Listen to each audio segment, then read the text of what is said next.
Happy 26th birthday, Valerie. My father smiled, raising his crystal champagne flute. The sharp clink of the glasses echoed through the dead silence of the living room. Now pack your bags and get out of my house. He slid a thick stack of inheritance papers across the polished mahogany table. That was the exact moment the devastating truth hit me. I realized they had never raised me as a daughter. I was nothing more than the key to my deceased mother's multi-million-dollar estate. They had been waiting for this exact day for 16 agonizing years. The sweet smell of vanilla buttercream frosting from the cake sitting between us instantly turned sickeningly sweet, making my stomach churn with pure nausea. My heart hammered wildly against my ribs, suffocating me as the colorful confetti settled onto the cold hardwood floor. My name is Valerie. I am 26 years old and a financial data analyst. For as long as I can remember, I believed I was part of a family that loved me. My biological mother, Evelyn, passed away when I was just 10 years old. Since that terrible day, I had poured every ounce of my soul into holding my broken family together. I became the unpaid maid, the silent peacekeeper, and eventually the primary financial crutch for my father Richard and his demanding new wife Patricia. I worked grueling 60-hour weeks, analyzing data trends and market fluctuations, only to hand over every single paycheck to keep my father's failing real estate ventures afloat. I convinced myself that this was what a loyal daughter was supposed to do. I swallowed their constant microaggressions, their condescending remarks about my cheap department store clothes, while Patricia paraded around in designer brands bought entirely with my hard-earned salary. I even tolerated my spoiled stepsister Brittany, who treated me like the hired help rather than her sister. I kept my head down, blindly trusting that family sticks together through thick and thin, but looking at the cold, calculating faces of the people I had sacrificed my entire youth to support the illusion violently shuddered. The air in the room felt freezing, entirely devoid of the parental warmth I had spent my entire life trying to earn. Richard did not look at me like a father looking at his child. He looked at me like a businessman who had finally closed the most lucrative deal of his career. The paperwork sitting on the table between us was the culmination of his grand, sickeningly patient scheme. I stared at the black ink on the stark white pages, my mind racing as the panic slowly transformed into something else. The timid, eager-to-please daughter who had ironed their clothes and paid their mortgages was dying right there on the living room floor. I felt a new, terrifyingly cold energy beginning to pulse through my veins. The ultimate betrayal was staring me right in the face today, demanding my total and utter swift revenge. To understand how I became the victim of such a meticulous and cold-blooded trap, you have to understand the invisible chains that bound me to this family for 16 excruciating years. My biological mother, Evelyn, was the beating heart of our home. She smelled of warm lavender and baked bread, and her laugh could light up the darkest corners of our old house. She made me feel entirely safe in a world that I would soon learn was incredibly cruel. But she passed away from a sudden and aggressive illness when I was only 10 years old. The day we buried her, the sky poured freezing rain. As I stood shivering in my thin black dress, I watched my father Richard stare at her gravestone with a blank and rigid expression. I thought he was paralyzed by grief. I know now that he was already running numbers in his head. Within 6 months, the comforting lavender scent of my mother was permanently erased, replaced by the cloying and heavy designer perfume of my new stepmother, Patricia. Patricia moved in along with her spoiled teenage daughter, Brittany, and the house I grew up in instantly transformed into a hostile environment. I went from being a cherished, grieving daughter to an unpaid servant in the blink of an eye. While Brittany lounged on the plush living room sofa watching television and painting her nails, I was handed a scrub brush and a bucket of harsh chemicals. I spent my entire adolescence on my hands and knees polishing the hardwood floors until my knuckles were raw and my skin cracked and bled. I washed Brittany's delicate clothes, ironed Patricia's silk dresses, and prepared elaborate family dinners that I was barely allowed to sit down and enjoy. My father did nothing to stop it. He would hide in his home office, ignoring the sharp reprimands Patricia threw at me. Whenever I bravely tried to complain to him about how unfair it was, he would stroke my hair with a heavy sigh and tell me that we had to make sacrifices to keep the peace. He would say that Patricia was trying her best to adjust and that I needed to be a helpful and compliant daughter. I was desperate for his affection. I was a child longing for a parent's love after losing my mother, so I swallowed my tears and scrubbed the floors harder. I foolishly believed that if I was just good enough, quiet enough, and helpful enough, they would eventually look at me and see a family member instead of a burden. That desperate need for approval followed me straight into adulthood and became the perfect weapon for them to exploit. I poured all my suppressed anxiety into my studies, eventually landing a highly coveted position as a financial data analyst at a top-tier firm in Manhattan. My days were grueling and completely exhausting. I worked 60-hour weeks, waking up at 4 in the morning to catch the subway before the sun even rose. I spent my days bathed in the harsh blue light of dual computer monitors, staring at endless rows of market fluctuations, predictive models, and complex financial algorithms. I analyzed massive datasets until my eyes burned and my vision blurred, surviving on bitter office coffee and cheap vending machine sandwiches. I was brilliant at my job. I understood the flow of money better than anyone in my department. Yet the brutal irony was that despite my professional success, I possessed absolutely nothing of my own. Instead of my career bringing me independence, it became a heavy new leash around my neck. The very week I received my first substantial paycheck, my father called me into his office with fake tears in his eyes. He poured 2 glasses of cheap whiskey and gave me a heart-wrenching speech about how his real estate business was on the brink of total collapse. He told me the market was crushing him, that the banks were threatening foreclosure on the family home, and that he was drowning in operational debts. He looked at me with those pleading eyes and said that I was his absolute only hope. He reminded me of how much he had provided for me growing up, conveniently leaving out the years of domestic servitude and emotional neglect. He said that family must always stick together and act as a shield against the cruel world. Blinded by that deeply ingrained trust and my desperate desire to be his savior, I agreed to help. That single agreement became a permanent financial chain. Every 2 weeks, when my paycheck hit my bank account, I transferred almost the entire balance directly to my father's business account. I kept just enough to cover my subway pass and the absolute bare minimum for food. I watched my bank balance drain to zero twice a month, rationalizing the sickening knot in my stomach by telling myself that this was what a good daughter did. I was keeping the family afloat. I was proving my worth and securing my place in their hearts. But the reality of where my money was going was paraded in front of my face every single day. I endured a constant barrage of microaggressions that slowly chipped away at my self-esteem. Patricia would invite her wealthy friends over for afternoon tea, pouring imported wine and showing off the massive renovations to the house. I would walk through the front door exhausted from a 12-hour shift, carrying the stench of the crowded subway, wearing scuffed discount store shoes and a frayed coat. Patricia would look me up and down, her lips curling into a condescending sneer. She would loudly comment on how unkempt I looked, telling her friends that I simply lacked the natural grace and sophistication that her own daughter possessed.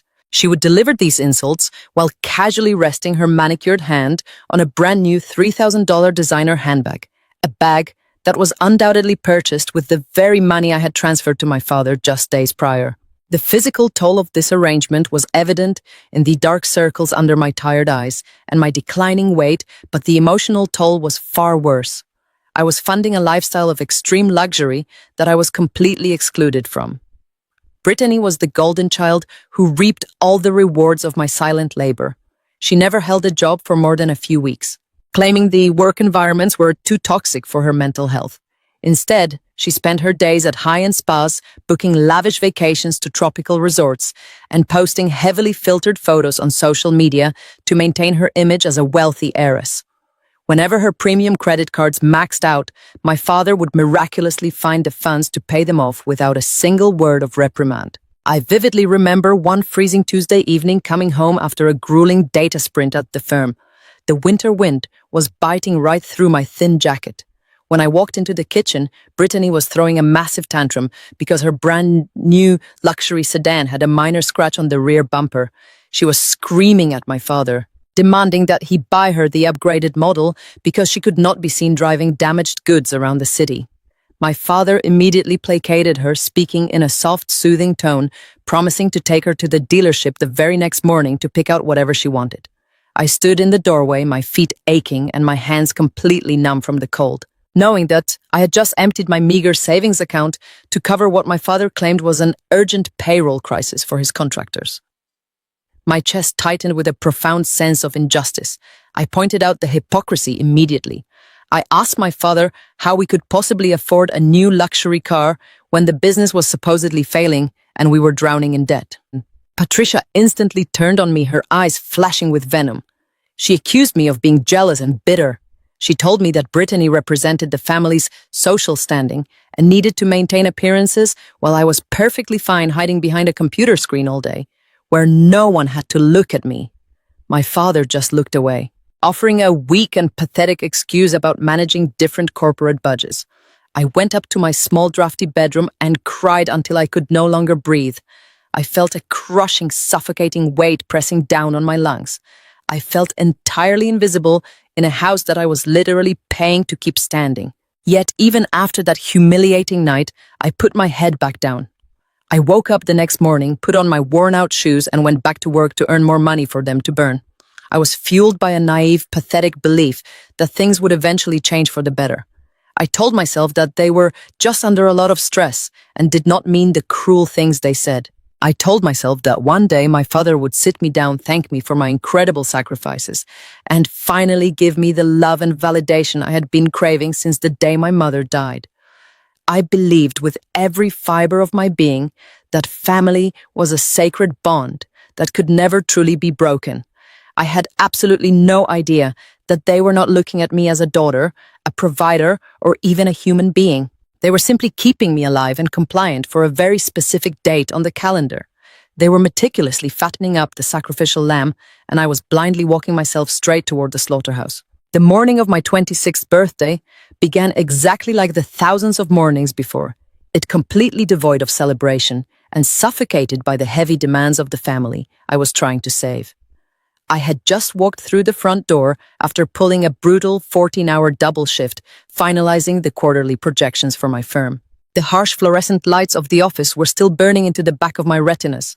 My head throbbed with a dull, relentless ache. The muscles in my neck were so tight they felt like coiled steel wire. I kicked off my sensible, scuffed black pumps by the entryway and padded softly into the grand kitchen.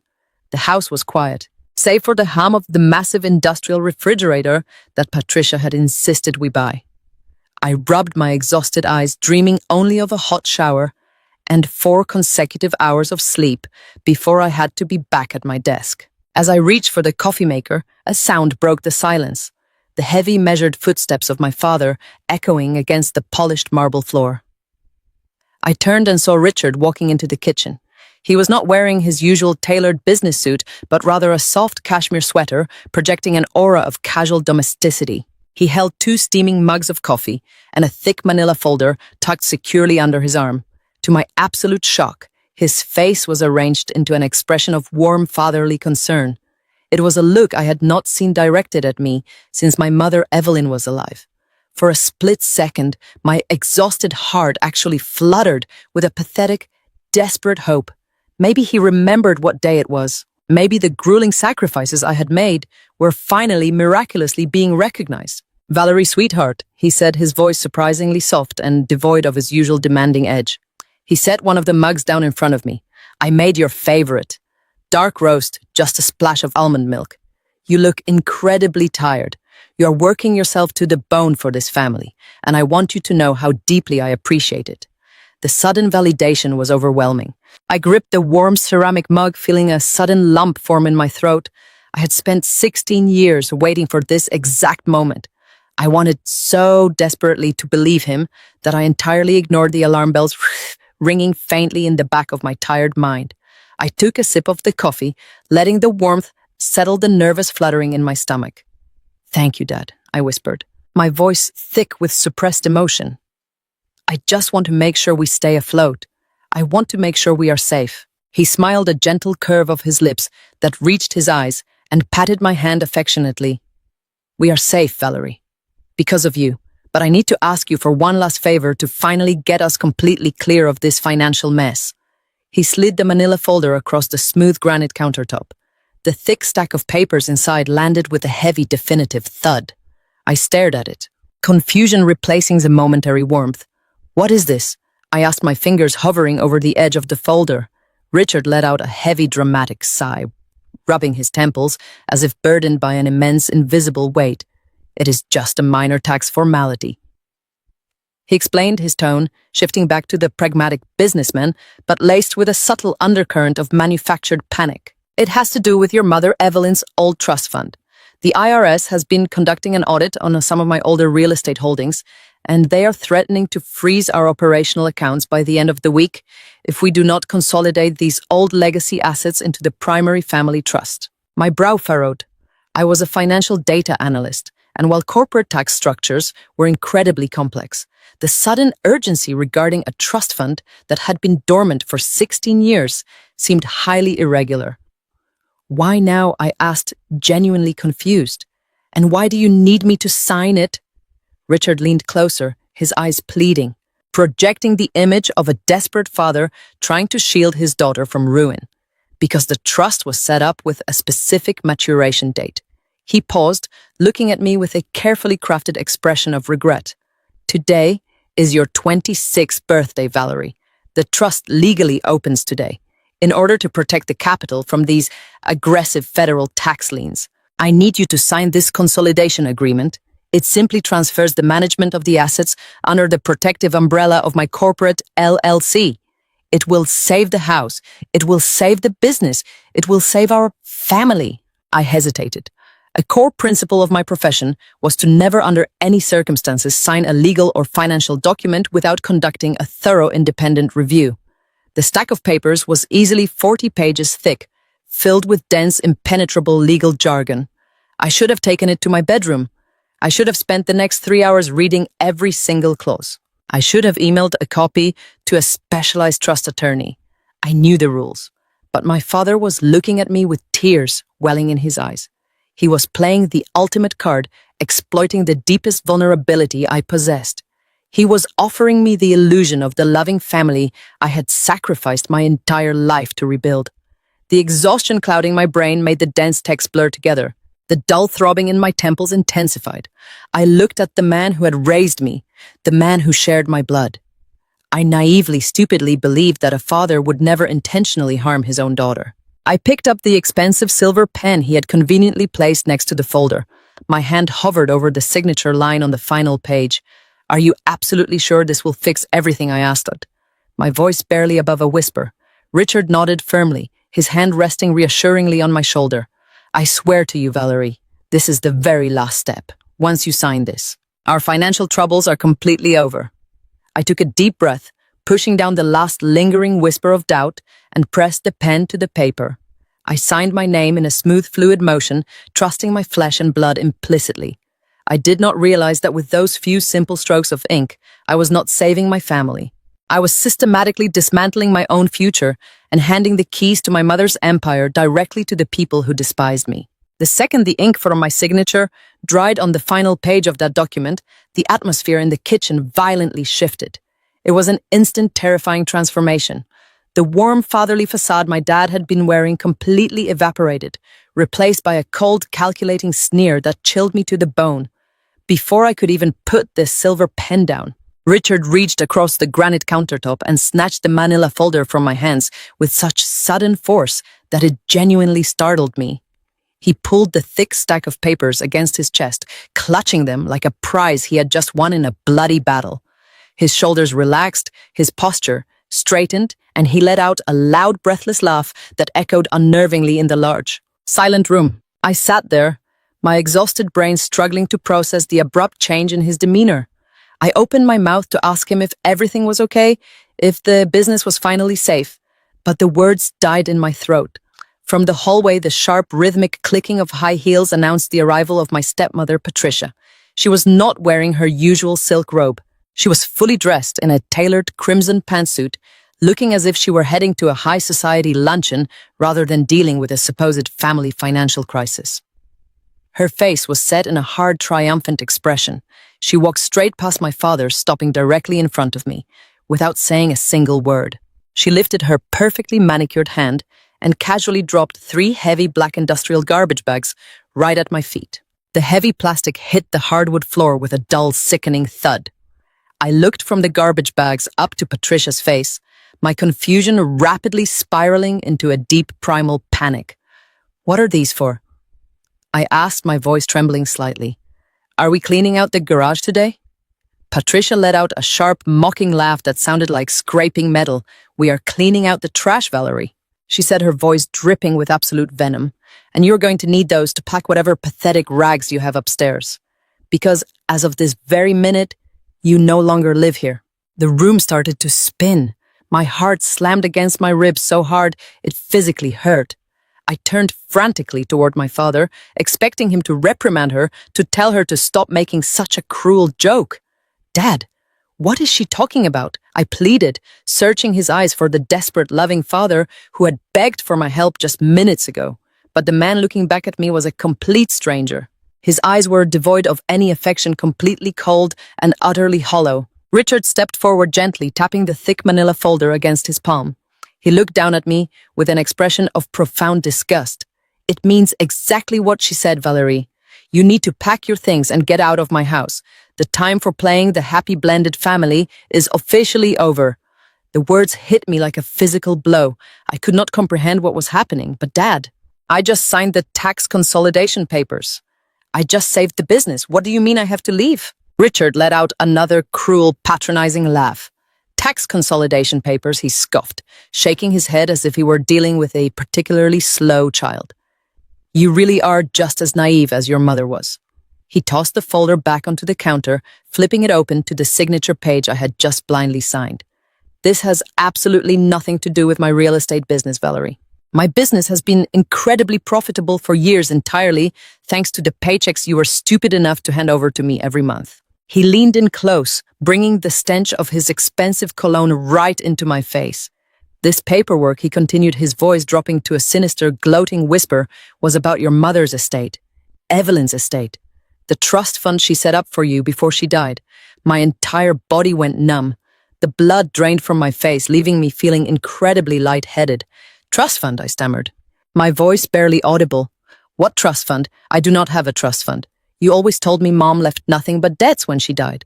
Richard smiled, a slow, predatory curving of his lips that made my stomach churn. "I lied," he said simply, without a single shred of remorse. "Evelyn came from old money, very old, very quiet money. When she died, she left an estate worth approximately $45 million. I gasped, gripping the edge of the kitchen island to keep myself from sliding off the bar stool. $45 million. The number echoed in my head, completely impossible to grasp. All these years, while I was scrubbing floors on my hands and knees wearing thrift store clothes and handing over my entry-level salary to keep the lights on, there had been a $45 million fortune sitting in my name. "Why didn't you ever tell me?" I cried out, the betrayal burning in my chest like hot coals. "Why did you make me work like a dog? Why did you take my money?" Patricia stepped in, crossing her arms over her chest and looking at me with pure contempt. "Because we had to, you idiot," she spat. "Evelyn was a paranoid fool. She set up the trust with a highly restrictive maturation clause. The money was completely locked away. It could not be accessed, touched, or transferred by anyone, not even her own husband, until the sole beneficiary turned exactly 26 years old." Richard nodded, picking up the folder again. "We have been waiting for 16 agonizing years for this day, Valerie. 16 years of pretending to care about you. 16 years of tolerating your pathetic, desperate need for a father's love, all just to keep you under my roof and compliant until the clock struck midnight on your 26th birthday. And you just gave me the greatest birthday gift I could have ever asked for." He flipped the page and pointed to the dense legal jargon I had ignored. "The paper you just signed did not consolidate any tax liabilities. It was an irrevocable total transfer of assets. You just granted me absolute unilateral power of attorney, and you legally transferred 100% of the assets in Evelyn's trust directly into a holding company owned jointly by Patricia and me. You just signed away $45 million, Valerie. You have absolutely nothing." The realization suffocated me. I felt as if the air had been sucked out of the room. I had not saved my family. I had handed my mother's entire legacy directly to the monsters who had tortured me. The exhaustion, the years of silent sacrifice, the brutal double shifts, All of it had been a meticulously orchestrated psychological game to keep me exhausted, dependent, and trusting. I looked at my father, the man I had worshipped and feared in equal measure, and felt an intense, violent surge of nausea. "How could you do this to your own daughter?" I whispered, tears finally breaking free and spilling down my cheeks. "I am not your father," Richard said coldly, delivering the final devastating blow. "Evelyn was pregnant when we met. She was desperate for a husband to save her reputation, and I was perfectly willing to play the part in exchange for access to her lifestyle. But you were nothing but a temporary burden." I had to tolerate to get my hands on the real prize. The devastation was total. I had no family. I had no blood connection to this man. My entire existence had been a calculated lie. Before I could even process this earth-shattering revelation, the sound of slow, sarcastic clapping echoed from the main staircase. I turned to see my stepsister, Brittany, slowly walking down the sweeping mahogany stairs. She was wearing a plush silk robe, her hair perfectly blown out, an expression of pure malicious glee plastered across her face. In her hand, she was swinging a familiar set of keys. My keys. The keys to the modest 5-year-old sedan I had bought used and paid off with my own hard-earned money. Well, Brittany sneered, walking into the kitchen and leaning against the expensive stainless steel refrigerator. "I have to say, watching you sign those papers was better than any reality TV show. You really are the most pathetic, gullible person I have ever met in my entire life." She tossed the keys into the air and caught them with a sharp clink. "I will be taking these, by the way," she announced casually. "My Range Rover needs to go into the shop for some detailing next week, and I need a decent backup vehicle to run errands in. Your little junker will do just fine for driving the dogs to the groomer." I stared at her, the audacity of the theft leaving me completely speechless. "You cannot take my car!" I choked out my voice thick with tears. "I paid for that. It is in my name." Richard laughed again, stepping closer and looming over me with an intimidating presence. "Not anymore," he said smoothly. "Look closely at the second page of that document you signed, Valerie. You transferred all your personal assets to the holding company as well. Your bank accounts, your car, everything. You literally do not own the shoes on your feet anymore." The cruelty was so complete, so perfectly executed, that my brain simply stopped functioning. I was 26 years old today. I had woken up believing I was a good daughter, trying to save her struggling family. And in the span of 15 minutes, I had been stripped of my mother's massive fortune, robbed of my own meager savings, disowned by the man I thought was my father, and left entirely destitute. Patricia nudged the black garbage bags closer to my feet with the pointed toe of her designer heel. "You have exactly 20 minutes to pack whatever worthless junk you have upstairs," she ordered, her voice cold and devoid of any human empathy. "After that, I am calling security to physically drag you out. We have a very important celebration lunch to attend, and I do not want to see your miserable face in my house when I get back. Make it quick, Valerie. The clock is ticking." My legs moved completely on autopilot as I stumbled up the grand staircase. My vision was incredibly blurry from the tears streaming down my face. I could hear Patricia shouting from the foyer below, counting down the minutes like a warden overseeing a prison transfer. I reached my small, cramped bedroom at the end of the hall. The space was a stark contrast to the rest of the opulent mansion. It was nothing more than a converted storage closet, with peeling wallpaper and a single drafty window. My hands were shaking so violently that I could barely pry open the black plastic garbage bags she had thrown at my feet. I opened the doors of my tiny closet and began sweeping my faded sweaters, cheap denim jeans, and threadbare work blouses into the bags. I did not fold anything. I just pushed the fabric into the dark plastic, feeling a sickening wave of absolute humiliation wash over me. This was the sum total of my entire existence. 16 years of grueling labor, countless missed meals, and endless sleepless nights had been reduced to 3 cheap plastic bags. I grabbed my worn-out toothbrush and the single photograph I had of my mother, Evelyn. It was a faded Polaroid, taken just days before she got sick, capturing her warm smile and kind eyes. I clutched the photograph to my chest, letting out a sharp, ragged sob. The sound of my own crying felt pathetic. Patricia yelled up the stairs again, her shrill voice echoing off the expensive marble tiles. Her patience was completely exhausted. I twisted the tops of the bags into tight knots, slung the heavy plastic over my shoulders, and forced myself to walk back down the stairs to face the people who had just stolen my entire life. When I reached the bottom step, Richard was waiting by the front entrance. He had his arms crossed tightly over his cashmere sweater, looking at me with an expression of pure, unadulterated disdain. Patricia stood right beside him with a cruel smirk, twisting her perfectly painted red lips. She did not even try to hide her triumphant joy. There was no hesitation, no lingering guilt, and absolutely no remorse in their eyes. I was a parasite they had successfully exterminated. I dragged the heavy trash bags across the foyer, the plastic making a horrible scratching sound against the polished floor. I stopped just a few feet away from my father. I wanted to scream at him. I wanted to demand answers. I wanted to beg him to tell me this was all a terrible nightmare. But my throat was entirely closed up. Richard did not give me the chance to speak. He stepped forward with sudden, terrifying speed and grabbed me roughly by the shoulder. His fingers dug painfully into my skin through my thin blouse. Before I could even react, he shoved me violently forward. I lost my balance, instantly stumbling over the elevated threshold of the doorway. My arms flailed wildly in the air as I tried to catch myself, but the heavy garbage bags dragged me down. I pitched forward onto the harsh concrete of the front porch. The impact was sharp and brutal. My knee slammed directly into the rough, freezing pavement, tearing through the fabric of my trousers and scraping my skin raw. I gasped loudly as a sharp, blinding pain shot up my legs. I lay there on the cold ground for a few seconds, completely stunned and gasping for air.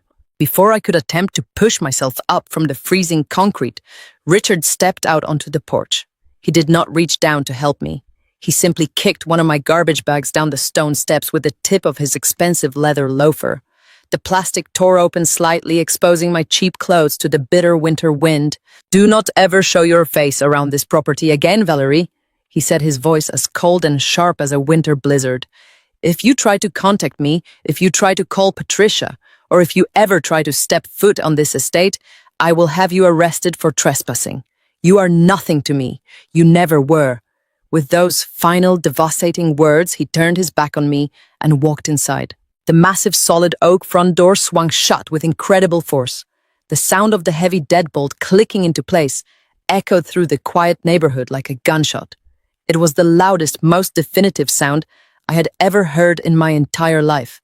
That loud click was the final brutal nail in the coffin of my naivety. It severed the invisible toxic chains that had kept me bound to them for 16 years.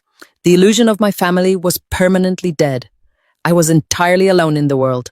I slowly pushed myself up into a sitting position, wrapping my arms tightly around my shivering body. The winter air was biting, cutting through my thin jacket and turning my breath into small white clouds of vapor. The blood from my scraped knees began to slowly seep through my torn trousers, stinging sharply in the cold air. I dragged myself up onto my trembling feet. The physical pain in my legs was nothing compared to the hollow burning emptiness expanding rapidly inside my stomach. It felt as if I had swallowed acid. The hunger from working a brutal 14-hour shift mixed violently with the trauma of the betrayal. I stumbled down the grand stone steps, retrieving the garbage bags from the perfectly manicured lawn. I stopped at the edge of the long, winding driveway and slowly turned back to look at the house. The towering 3-story mansion loomed over me like a dark, immovable fortress. The massive bay windows glowed with warm light as I stood shivering on the frozen pavement. Every single brick of that beautiful estate had been purchased with my biological mother Evelyn's stolen money. I dragged my heavy garbage bags into a harsh fluorescent-lit 24-hour diner on the edge of town. The smell of stale grease and bitter coffee hung thick in the air, but I barely registered it.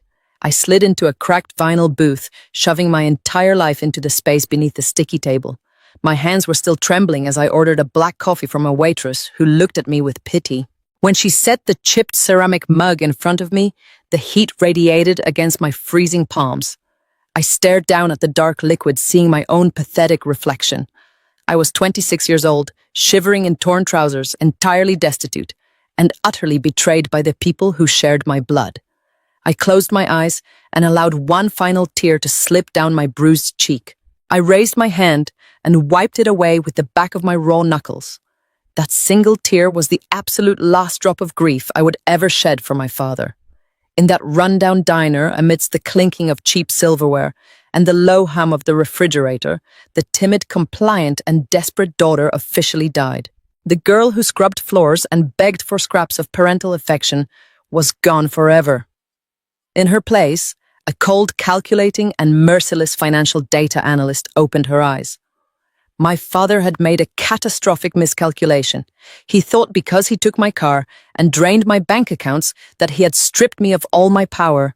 He forgot that my true power had never been in my wallet. It was entirely in my mind. I reached into the top of the nearest plastic garbage bag and blindly dug past my worn sweaters until my fingers brushed against cold, hard plastic. I pulled out a cheap 5-year-old backup laptop. Its battery life was terrible and the screen had a crack down the center, but it was the one piece of technology Richard had completely ignored. He was a man obsessed with appearances and shiny new things. He did not understand the invisible digital architecture that actually ran his life. I booted up the machine and connected to the diner's unsecured public internet network. My fingers flew across the worn keyboard driven by a newly awakened, icy adrenaline. Richard assumed that, by forcing me out of the house, he had severed my connection to the family business. What he completely failed to realize was that I had personally built and maintained the secure private server network for his entire real estate company.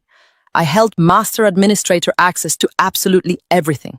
I bypassed the standard firewalls with a few lines of code and dropped directly into the central cloud storage drive. I needed to see exactly how he had orchestrated the theft of my mother's $45 million estate. I navigated through his digital folders, zeroing in on a hidden directory labeled Personal Legal. There it was. The exact document I had blindly signed just hours ago was sitting right there in plain sight. I did not read the legalese this time. I right-clicked the file and extracted the raw metadata. I needed the digital fingerprints. The screen populated with timestamps, user access logs, and modification histories. The truth painted by the data was more repulsive than I had imagined. The metadata revealed Richard had begun drafting the asset transfer agreement 4 years ago. He revised the clauses tracking my age month by month, waiting for the exact second the trust matured. What made my blood run cold was how he had processed the documents. He used my personal server network to draft and store the legal paperwork because he was too arrogant and cheap to hire a secure external IT firm. He felt so superior that he used the very system I built to plot my absolute ruin. He believed I was a naive maid who would never look behind the curtain. I leaned closer to the cracked screen, my eyes scanning the deeper financial ledgers he had foolishly stored in the same unprotected directory. I opened a massive spreadsheet titled Offshore Liabilities. The rows and columns of numbers flowed into my brain, and my professional training took over instantly. I cross-referenced his corporate operational expenses with the hidden ledgers.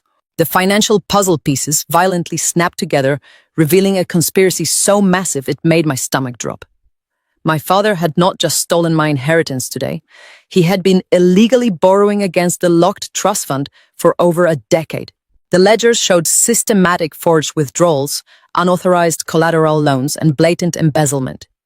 He had been using my mother's locked money to prop up his failing real estate ventures, faking financial solvency to his investors.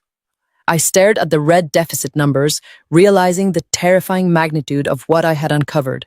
If I had refused to sign that consolidation agreement this morning, the Internal Revenue Service would have audited his accounts by the end of the fiscal quarter. The federal investigators would have immediately discovered the missing millions. Richard would not have just gone bankrupt. He would have faced 20 years in a maximum security federal prison for wire fraud, grand larceny, and tax evasion. By tricking me into signing away my rights and absorbing the trust into his holding company, he had wiped the fraudulent debts clean. I had not just given him $45 million. I had unknowingly handed him a get-out-of-jail-free card. My jaw clenched so tightly my teeth ached. He had used my desperation for his love to save his own pathetic skin. I felt a surge of pure, unadulterated rage burn through my chest, but I forced my breathing to slow down. Anger without a strategy was entirely useless. I needed leverage. I needed a weapon that could penetrate their newly fortified armor. I continued digging through the server, mapping every single digital footprint the family had left behind. That is when I noticed a bizarre data anomaly. There was a massive encrypted folder syncing backups directly from a mobile device. I checked the device registration ID, and a cold smile slowly spread across my face. It was Brittany's phone. My spoiled, arrogant stepsister was just as technologically illiterate as her father.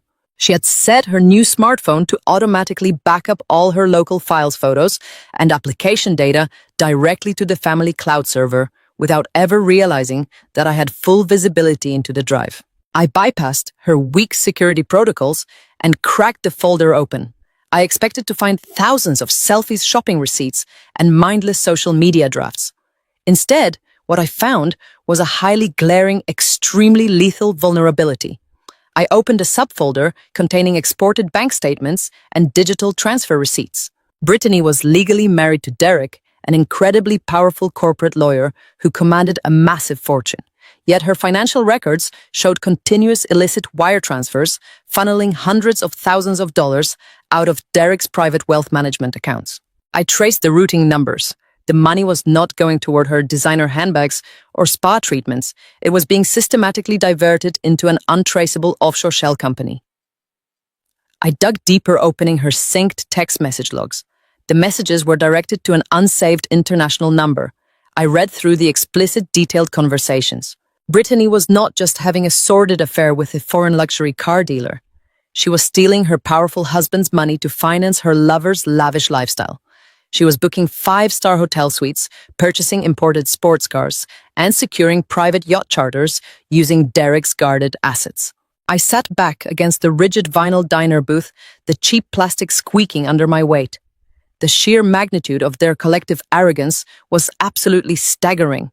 Richard had embezzled millions to save his own skin, and Brittany was siphoning a fortune from a man who destroyed lives for a living in the courtroom. They believed they were completely untouchable. They thought they could throw me onto the street like discarded garbage and simply walk away to enjoy their stolen empires. I looked down at the cracked screen of my cheap laptop. My hands were no longer shaking. My vision was crystal clear. I slowly sipped the hot, bitter black coffee. They had severely underestimated the quiet girl in the corner. They had pushed me to the absolute edge, assuming I would break and disappear into the shadows. But they had handed me the exact digital rope I needed to hang them all. I securely downloaded every single ledger, every fake invoice, every illicit wire transfer, and every explicit text message onto an encrypted external drive. I closed the laptop, placing it in my bag. I knew exactly what my next move had to be. I needed to find a man who possessed enough power and rage to help me detonate this entire conspiracy. I needed to pay a visit to my brother-in-law. The bitter black coffee at the diner tasted like a formal farewell to my former life. I left a dollar bill on the sticky table and walked out into the freezing pre-dawn air. The wind howled through the desolate streets, but the biting cold did not penetrate the icy shield that had formed around my heart. I pulled my thin fraying jacket tightly around my shoulders and began the long, agonizing trek toward the subway station. I had $50 hidden deep in the lining of my left shoe, a secret emergency stash that Richard had completely failed to find during his ruthless physical eviction. That $50 was the only physical asset I possessed in the entire world, but my mind held a fortune in destructive digital data. I rode the rattling subway train into the heart of Manhattan, watching the tired, hollow faces of the early morning commuters swaying back and forth under the fluorescent lights. I was no longer the pathetic, crying girl bleeding on the concrete steps of a stolen mansion. The submissive daughter who scrubbed floors and begged for scraps of parental affection was permanently dead. I was now a precision instrument, a sharpened blade preparing to surgically dismantle the people who had ruined my existence. My target was not my father or my wicked stepmother. My primary target was the one man who possessed the financial firepower, the societal influence, and the legal ruthlessness to annihilate them. I needed Derek. I needed to harness his power and redirect it straight at the family that had betrayed me. Derek was my brother-in-law, the man foolish enough to legally bind himself to my vicious stepsister, Brittany. He was an African-American corporate mergers and acquisitions attorney at one of the most prestigious cutthroat law firms in the entire financial district. Derek was a man who built his terrifying reputation on completely dismantling hostile corporations and tearing apart billionaire executives in the courtroom. He was wealthy beyond measure, commanding in his physical presence, and utterly intimidating to anyone who crossed his path. I knew his meticulously structured schedule perfectly because my father constantly bragged about his powerful son-in-law at every social gathering. Derek arrived at his private underground parking garage at exactly 6 in the morning every single day without fail. He was a relentless machine, fueled by raw ambition and a terrifying drive for perfection. I slipped past the security guard at the delivery entrance of the towering glass skyscraper and crept silently down the steep concrete ramp into the subterranean executive garage. The air down here was incredibly thick, with the suffocating smell of high-octane exhaust and damp, cold concrete. The harsh fluorescent lights buzzed overhead, casting long, unnatural shadows across the row of imported luxury vehicles. I crouched behind a massive concrete support pillar, the rough, gritty texture scraping violently against the raw, bleeding wounds on my knees. I ignored the shooting physical pain. I waited in the deafening, cavernous silence, my breathing slow and completely controlled.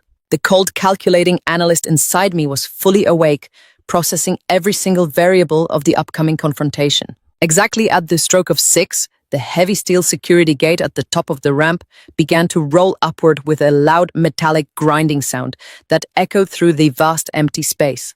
A sleek, jet-black Aston Martin glided smoothly down the steep incline, its low, powerful engine purring like a predatory jungle cat prowling through the shadows. The vehicle pulled flawlessly into the prime reserved spot directly across from the private VIP elevators. The engine cut off abruptly, and the heavy driver's side door swung open. Derek stepped out into the harsh, unforgiving garage lighting. He looked absolutely flawless, projecting an image of total corporate dominance. He wore a custom-tailored, dark navy blue Tom Ford suit that draped perfectly across his broad, athletic shoulders, emphasizing his imposing physical stature. His leather shoes were polished to a blinding mirror shine, reflecting the bright overhead lights with every confident step he took. He adjusted his expensive silk tie, his strong, handsome face set in an expression of absolute focus and unyielding authority.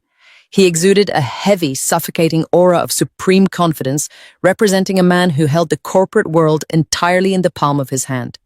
He pressed a button on his sleek key fob, and the luxury car chirped softly, locking its doors and folding its mirrors. He picked up his rich mahogany leather briefcase and turned his powerful frame toward the gleaming silver doors of the private elevator. This was the exact calculated moment I had been waiting for. I stepped out from the freezing shadow of the concrete pillar and planted myself directly in his path, blocking his access to the elevator banks. Derek stopped dead in his tracks, his expensive leather shoes squeaking sharply against the polished concrete floor.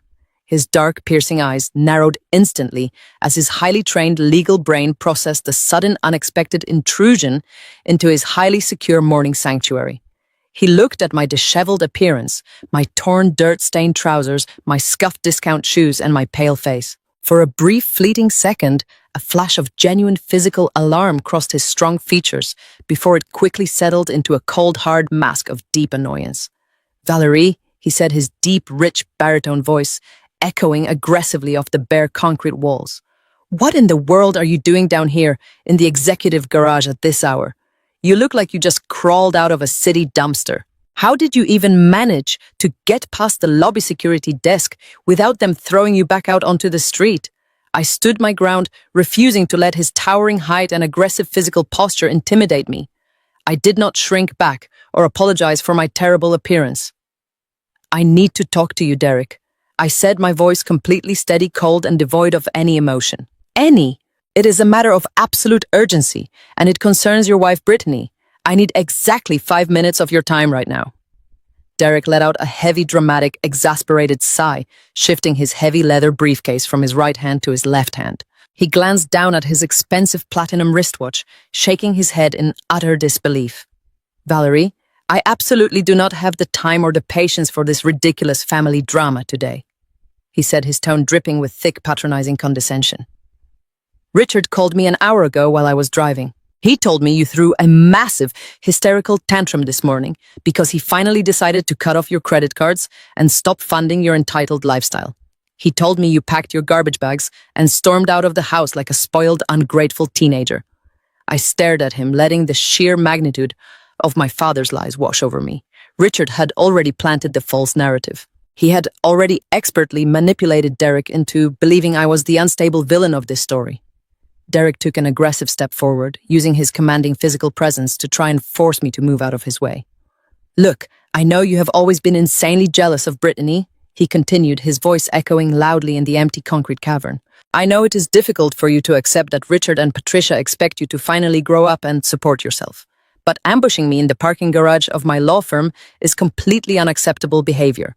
Brittany is a wonderful, devoted, loyal wife, and she's incredibly stressed out by your constant, desperate need for toxic attention. I am not going to stand here and listen to you slander my beautiful wife or your generous parents just because you are angry about losing your free allowance. You need to turn around, walk back up that ramp, and go home. You need to apologize to your father and stop acting like an absolute lunatic." I stood perfectly still, letting his arrogant, dismissive words hang heavily in the freezing, damp air. He firmly believed he knew everything. He genuinely thought he was the smartest, most powerful man in the entire building. He was fiercely defending a treacherous woman who was actively bleeding his massive fortune dry behind his back. I did not raise my voice or attempt to argue with his fabricated version of reality. I knew that arguing with a man of his immense intellect and massive ego was a complete waste of my breath. He needed to see the undeniable proof with his own two eyes. He needed to experience the exact same world-shattering betrayal that I had just survived.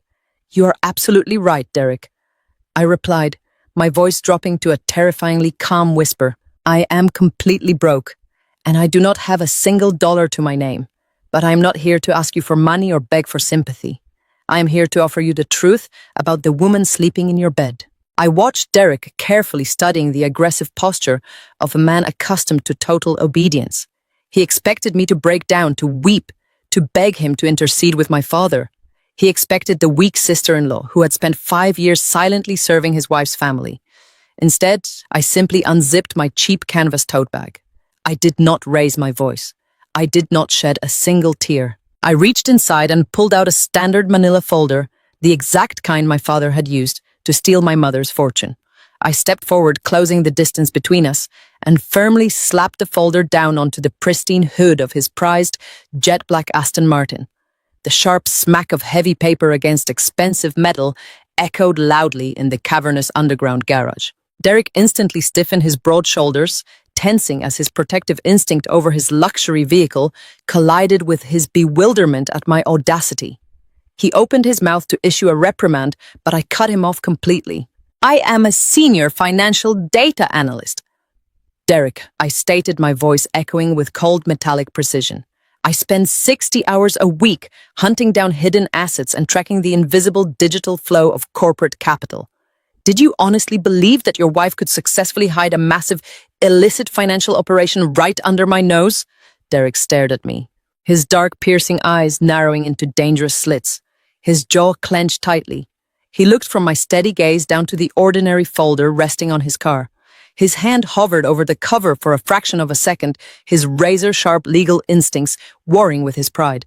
He desperately wanted to dismiss me and drive away, but a lawyer of his caliber never ignores newly presented evidence. He snatched the folder and flipped it open with a sharp flick of his wrist. I watched his eyes perfectly track the first page. It was a comprehensive, chronologically sorted spreadsheet I had generated directly from the server logs. I had bypassed the mundane photographs and useless social media drafts, isolating only the undeniable financial data. "What exactly am I looking at here?" Derek demanded, his deep voice dropping an octave, radiating a low, terrifying warning. "It looks like a list of random offshore routing numbers and basic wire transfer receipts. What is your point?" "My point, Derek, is that you need to look at the originating account numbers on the left," I replied smoothly, crossing my arms to ward off the damp cold. "Those are the private wealth management accounts you hold at your firm. Now look at the beneficiary accounts on the right side of the ledger. They all funnel into a single unregistered holding company located in the Cayman Islands, incorporated exactly 8 months ago." Derek's gaze hardened. He flipped to the next page, his breathing becoming shallower. I provided the corresponding text message logs. On page 3, I continued, my voice devoid of pity. Brittany is not just having a sordid affair with a foreign luxury car dealer. She's actively, systematically stealing hundreds of thousands of dollars of your hard-earned money to finance her lover's lavish lifestyle.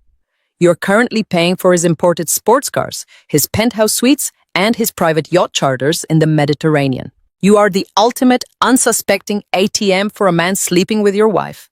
The silence that fell over the parking garage was absolute and terrifying. It was the suffocating, heavy silence that precedes a massive explosion. I watched the physical transformation rip through Derek's imposing frame. The arrogant, dismissive brother-in-law completely vanished. The polished, untouchable corporate titan shattered into a million jagged pieces. His grip on the folder tightened so severely that his knuckles turned a stark bone white. The thick paper crumpled under the crushing pressure of his hands. He read the explicit, detailed text messages Brittany had exchanged with her lover. He read her mocking words about how easy it was to fool him, how he was always too busy working to notice the missing funds, and how she planned to drain his accounts before filing for a divorce. I saw the exact visceral moment a powerful, brilliant man realized. His perfect, beautiful wife viewed him as nothing more than a temporary bankroll and a convenient legal shield. A deep, guttural sound escaped his throat, a primal noise of pure, unadulterated fury that had been forcibly suppressed. His chest heaved violently beneath his tailored navy suit. His dark eyes, previously filled with patronizing annoyance, turned into twin pools of absolute freezing ice. The betrayal hit him with the force of a speeding freight train. He had built an empire on dismantling his enemies in the courtroom, yet he had blindly allowed a venomous snake to sleep in his own bed. But I was not finished. The simple infidelity and the stolen money were just the beginning. I needed to twist the knife until he was ready to burn my family's entire world to the ground. Keep reading, Derek. I instructed, my tone flat and relentless. The cheating is a domestic issue. The theft is a civil matter. But the mechanism she used to hide the money is a severe, catastrophic federal crime. Derek snapped his head up, his lethal gaze locking directly onto mine. What are you talking about? He growled, his voice vibrating with a terrifying, suppressed violence. Turn to page 7, I commanded. He flipped the pages rapidly, the sound of paper tearing slightly in his aggressive haste. I watched his eyes scan the highlighted routing numbers and the complex corporate structuring I had decoded. Brittany is technologically illiterate, I explained, walking slowly around the front of his car, completely unafraid of the monstrous rage building inside him. She did not know how to set up an offshore shell company by herself, so she used the secure encrypted server network at your law firm to do it. She utilized your private routing numbers to bypass standard banking flags. She disguised the stolen funds as legitimate corporate legal retainers. Derek stopped breathing entirely. The realization struck him with physical force. He staggered back half a step, his broad shoulders hitting the side of his Aston Martin.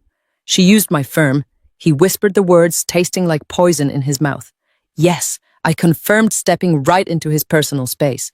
She is using your highly respected law firm as a direct conduit to hide stolen money. If the Internal Revenue Service or the Securities and Exchange Commission flags those massive undocumented offshore transfers, they will not look at Brittany. They will look directly at you, Derek. They will see a senior partner illegally funneling hundreds of thousands of dollars into a Cayman Islands shell company. She's not just breaking her marriage vows. She's actively implicating you in federal money laundering. If this gets out, you will face immediate permanent disbarment. Your pristine reputation will be completely obliterated. And you will be the one facing 20 years in a maximum security federal prison. Also, your treacherous wife can buy designer watches for another man. Derek slowly lowered the folder. The transformation was complete. The man standing before me was no longer a victim. He was a lethal apex predator who had just identified his prey. The raw emotional shock of the betrayal had been overridden by his terrifying surgical legal instincts. His breathing steadied, becoming slow and perfectly controlled. The frantic, furious ticking in his jaw stopped. He looked at me, really looked at me for the very first time. He no longer saw a weak, discarded girl in dirty clothes. He saw a peer. He saw a weapon. He saw the exact person he needed to execute a flawless, utterly devastating counterattack. You downloaded all of this directly from Richard's private server network, he asked, his voice now a calm, deadly murmur that sent a shiver of anticipation straight down my spine. I nodded, holding his icy gaze without flinching. Every single byte of data I confirmed. And there is significantly more. Richard has been illegally borrowing against my mother's locked trust fund for over a decade. He just tricked me into signing a consolidation agreement to wipe his fraudulent debts clean. Your wife is stealing your money, Derek, and her father just stole my entire life. They think we are disposable. Derek slowly closed the manila folder. He reached into his tailored suit jacket, pulled out his smartphone, and calmly powered it completely off, severing all connection to the outside world. He placed the folder carefully into his rich mahogany briefcase, locking the brass clasps with a sharp, definitive click. He looked back at me, his expression perfectly unreadable.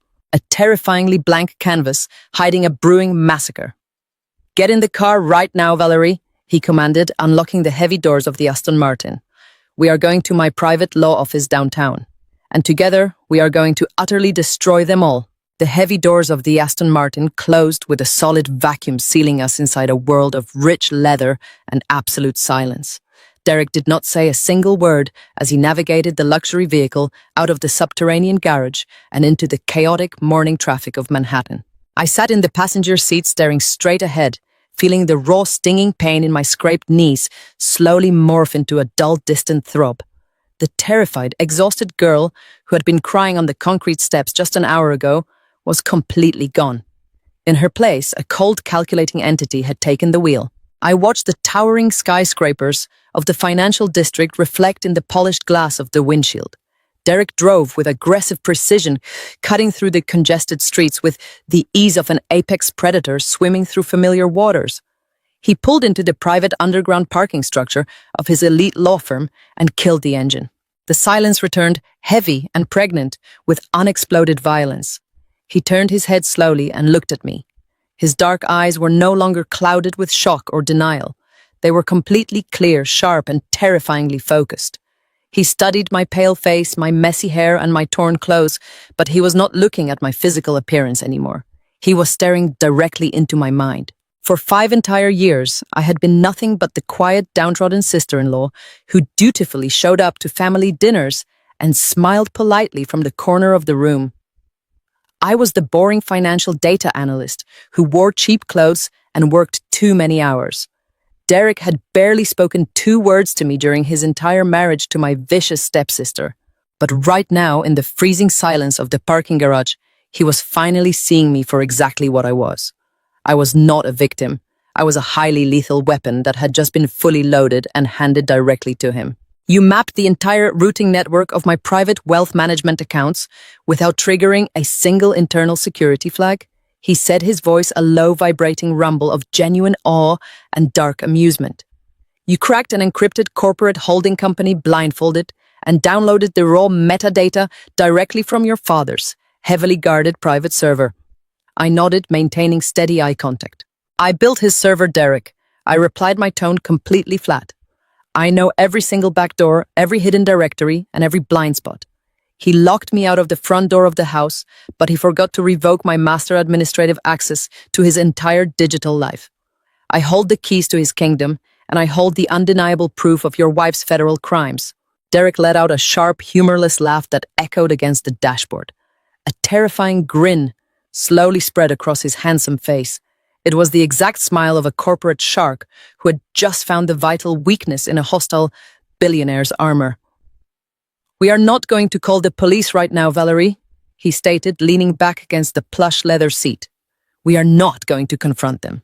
We are not going to scream or yell or throw domestic tantrums like weak, emotional fools.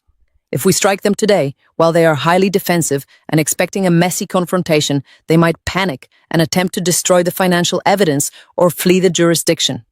We need to let them relax. We need to let them believe they have achieved absolute total victory." My eyes widened slightly as the sheer brilliance of his legal strategy washed over me. "You want them to climb to the very top of the mountain before we push them off?"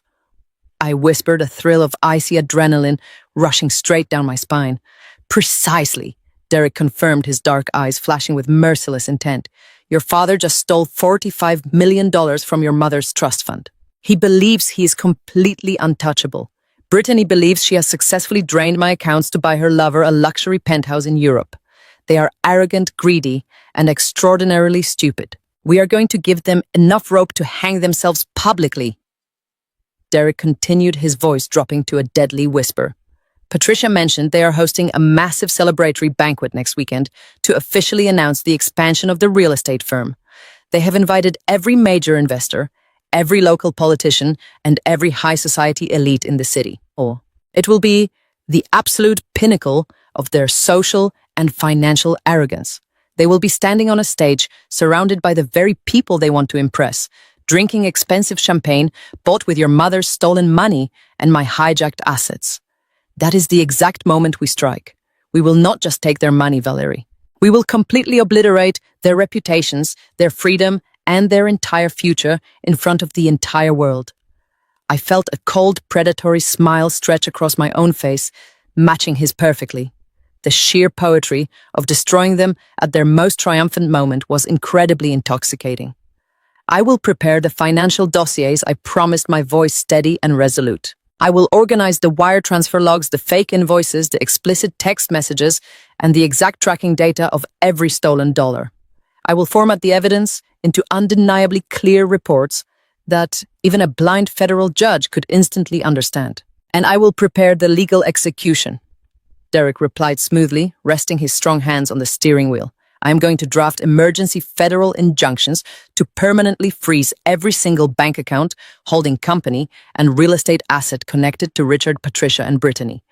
I will contact my personal associates at the Internal Revenue Service and the Federal Bureau of Investigation. I will hand-deliver the money laundering evidence directly to the director of the Financial Crimes Division.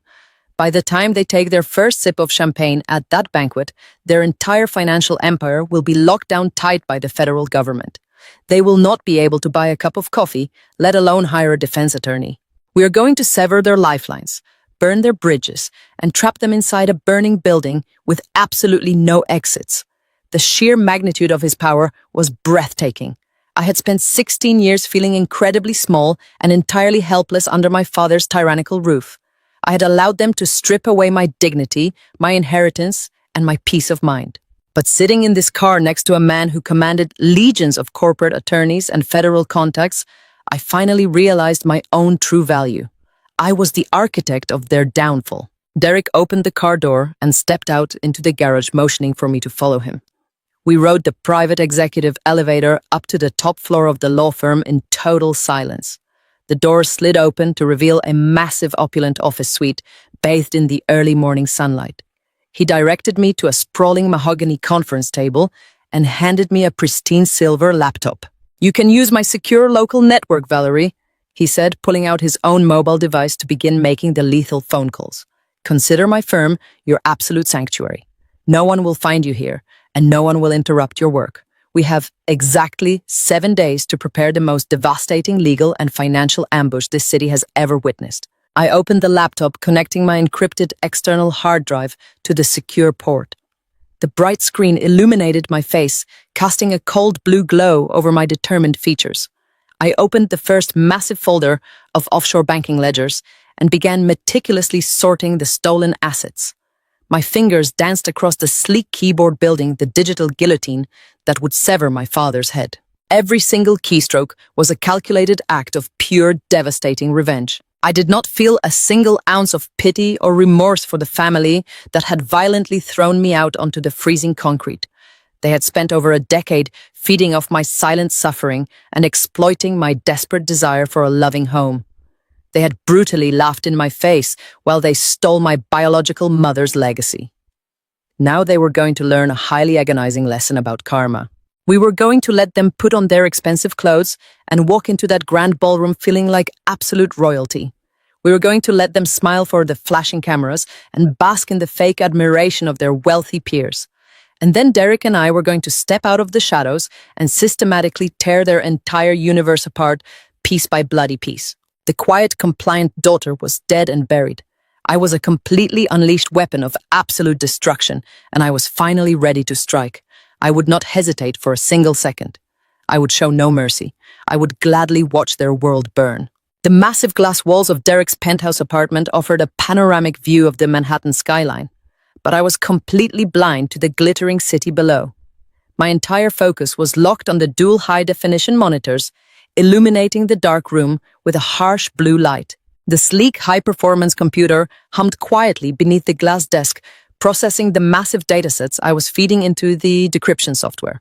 I sat in a plush leather executive chair, a stark contrast to the freezing floor of the storage closet I had been confined to just 48 hours ago. The terrified, submissive daughter, who used to scrub hardwood floors until her knuckles bled, was dead and buried. In her place sat a cold, calculating financial assassin, completely devoid of mercy and fueled by a singular, burning objective.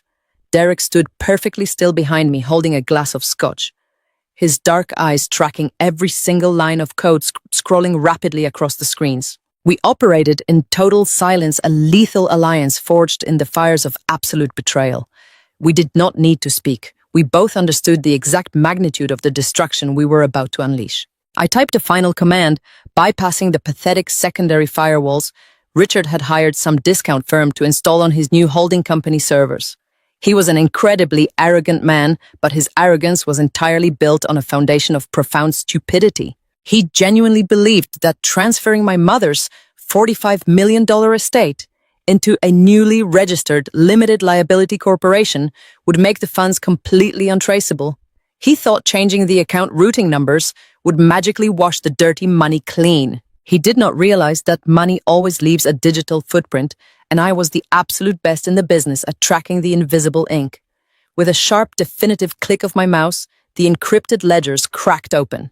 The master accounts for Richard's new empire spilled onto my screen, laying bare every single financial sin he had committed since forcing me to sign those papers on the morning of my 26th birthday.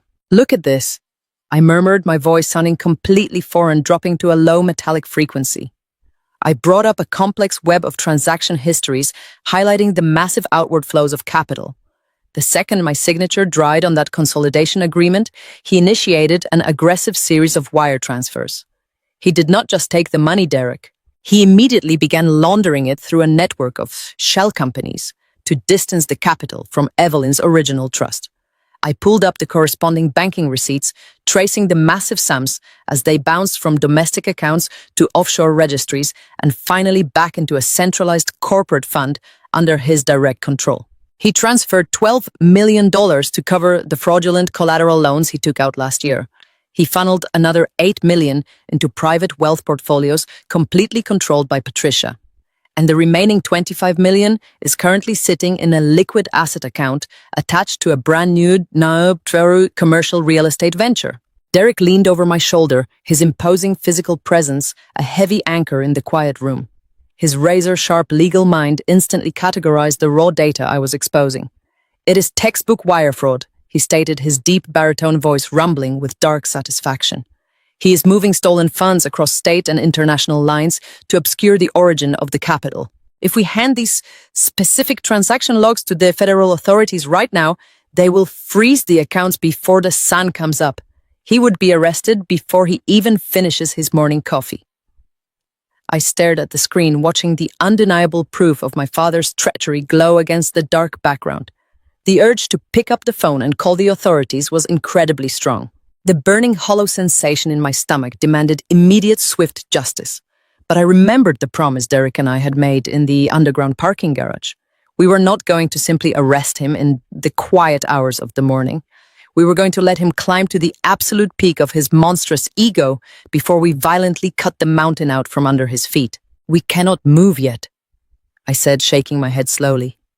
"If we freeze the accounts tonight, he will just hire an army of expensive defense attorneys and drag this out in civil court for years, claiming it was a misunderstanding or a clerical error. We need to strike when he's completely exposed and entirely unable to control the narrative. We need him to publicly attach his name and his reputation to these specific stolen funds." I began to sift through the secondary administrative accounts, digging into the operational expenses of his newly formed real estate venture.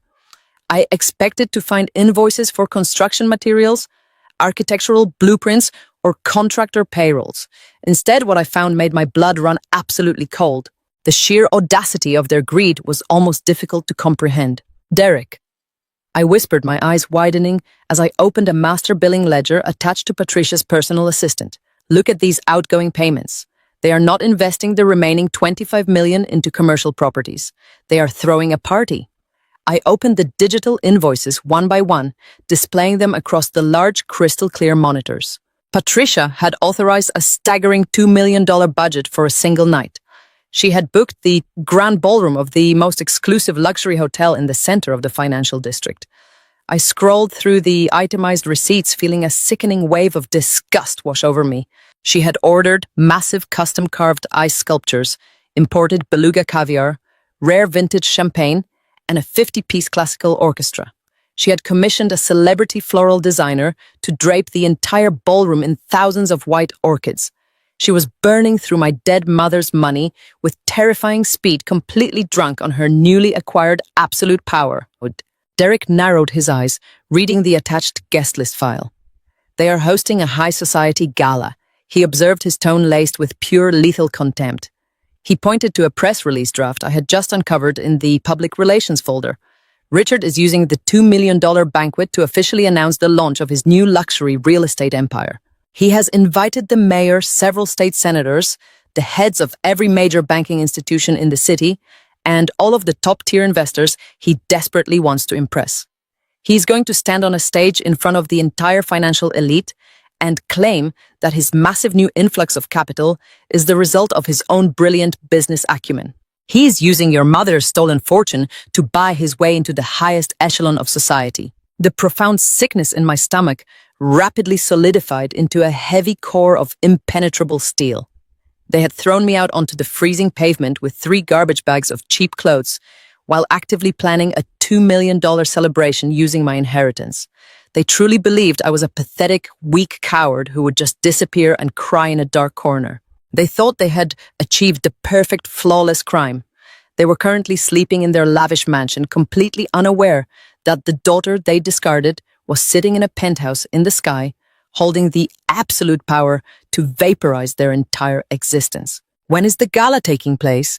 I asked, my voice dangerously quiet. I pulled up the digital calendar synced to Patricia's email account. The date was circled in bright red font. It is exactly 4 days from now, I said, staring at the screen. This Saturday night at 8 o'clock. They are going to pop the champagne and make the grand announcement at exactly 9 o'clock. I turned my head to look at Derek. The tall, commanding corporate attorney looked back at me, his handsome face set in an expression of merciless anticipation. The stage was perfectly set. The villains had built their own spectacular execution block. 4 days. Derek murmured, a cold, terrifying smile playing on his lips. That gives me exactly enough time to finalize the federal injunctions, prepare the asset seizure warrants, and coordinate the exact timing with my contacts at the Federal Bureau of Investigation. I will make sure the arrest warrants are signed, sealed, and ready to be executed by a tactical raid team. And what about Brittany, I asked, bringing up the encrypted files detailing her illicit wire transfers from Derek's private wealth accounts. Are we bringing her down at the exact same time? Derek looked at the screen, seeing the undeniable proof of his wife's sordid affair and massive financial theft. The absolute betrayal in his eyes was instantly replaced by a ruthless, calculating darkness.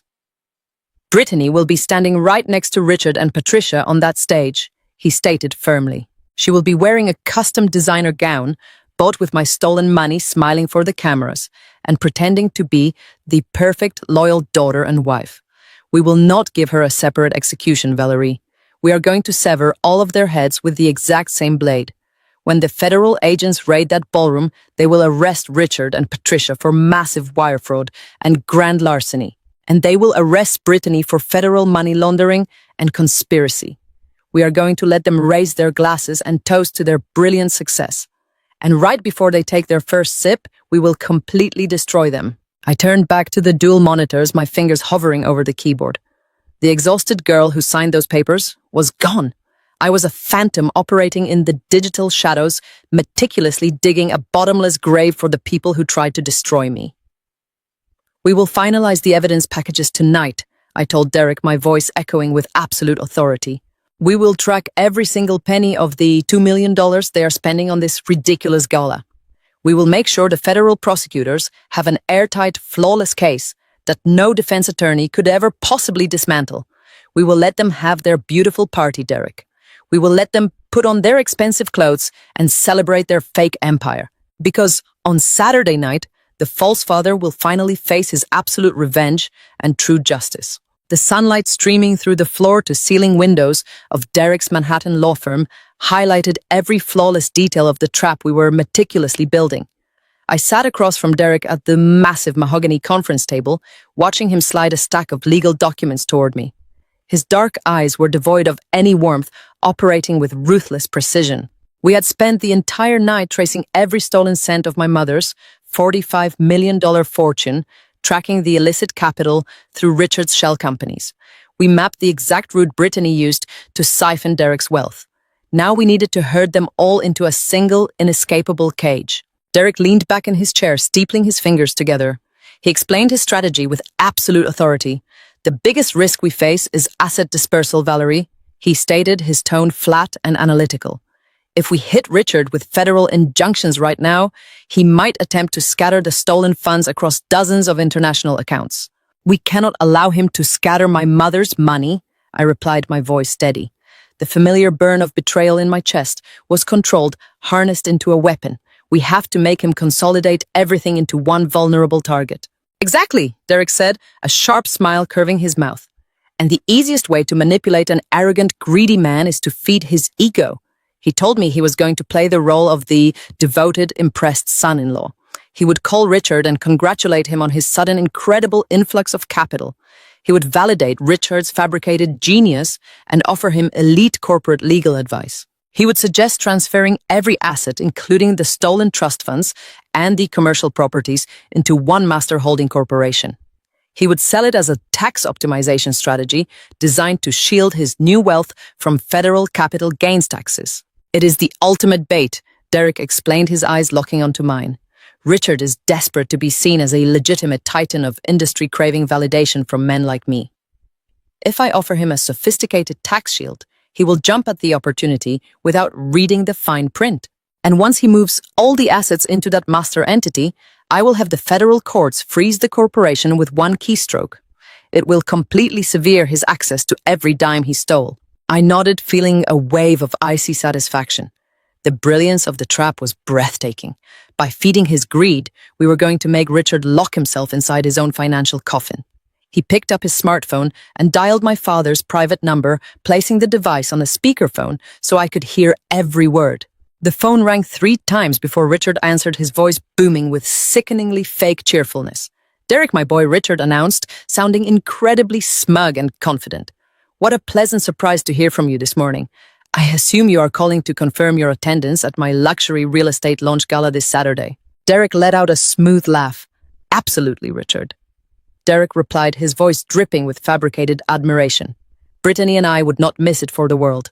I was reviewing the preliminary financial press releases for your new venture, and I am impressed. You have managed to secure a massive amount of liquid capital in a remarkably short amount of time.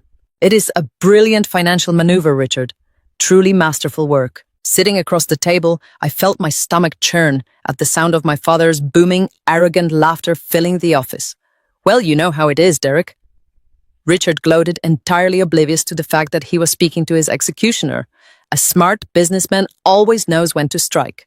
I have been quietly maneuvering these assets for years, waiting for the perfect moment to consolidate my portfolio.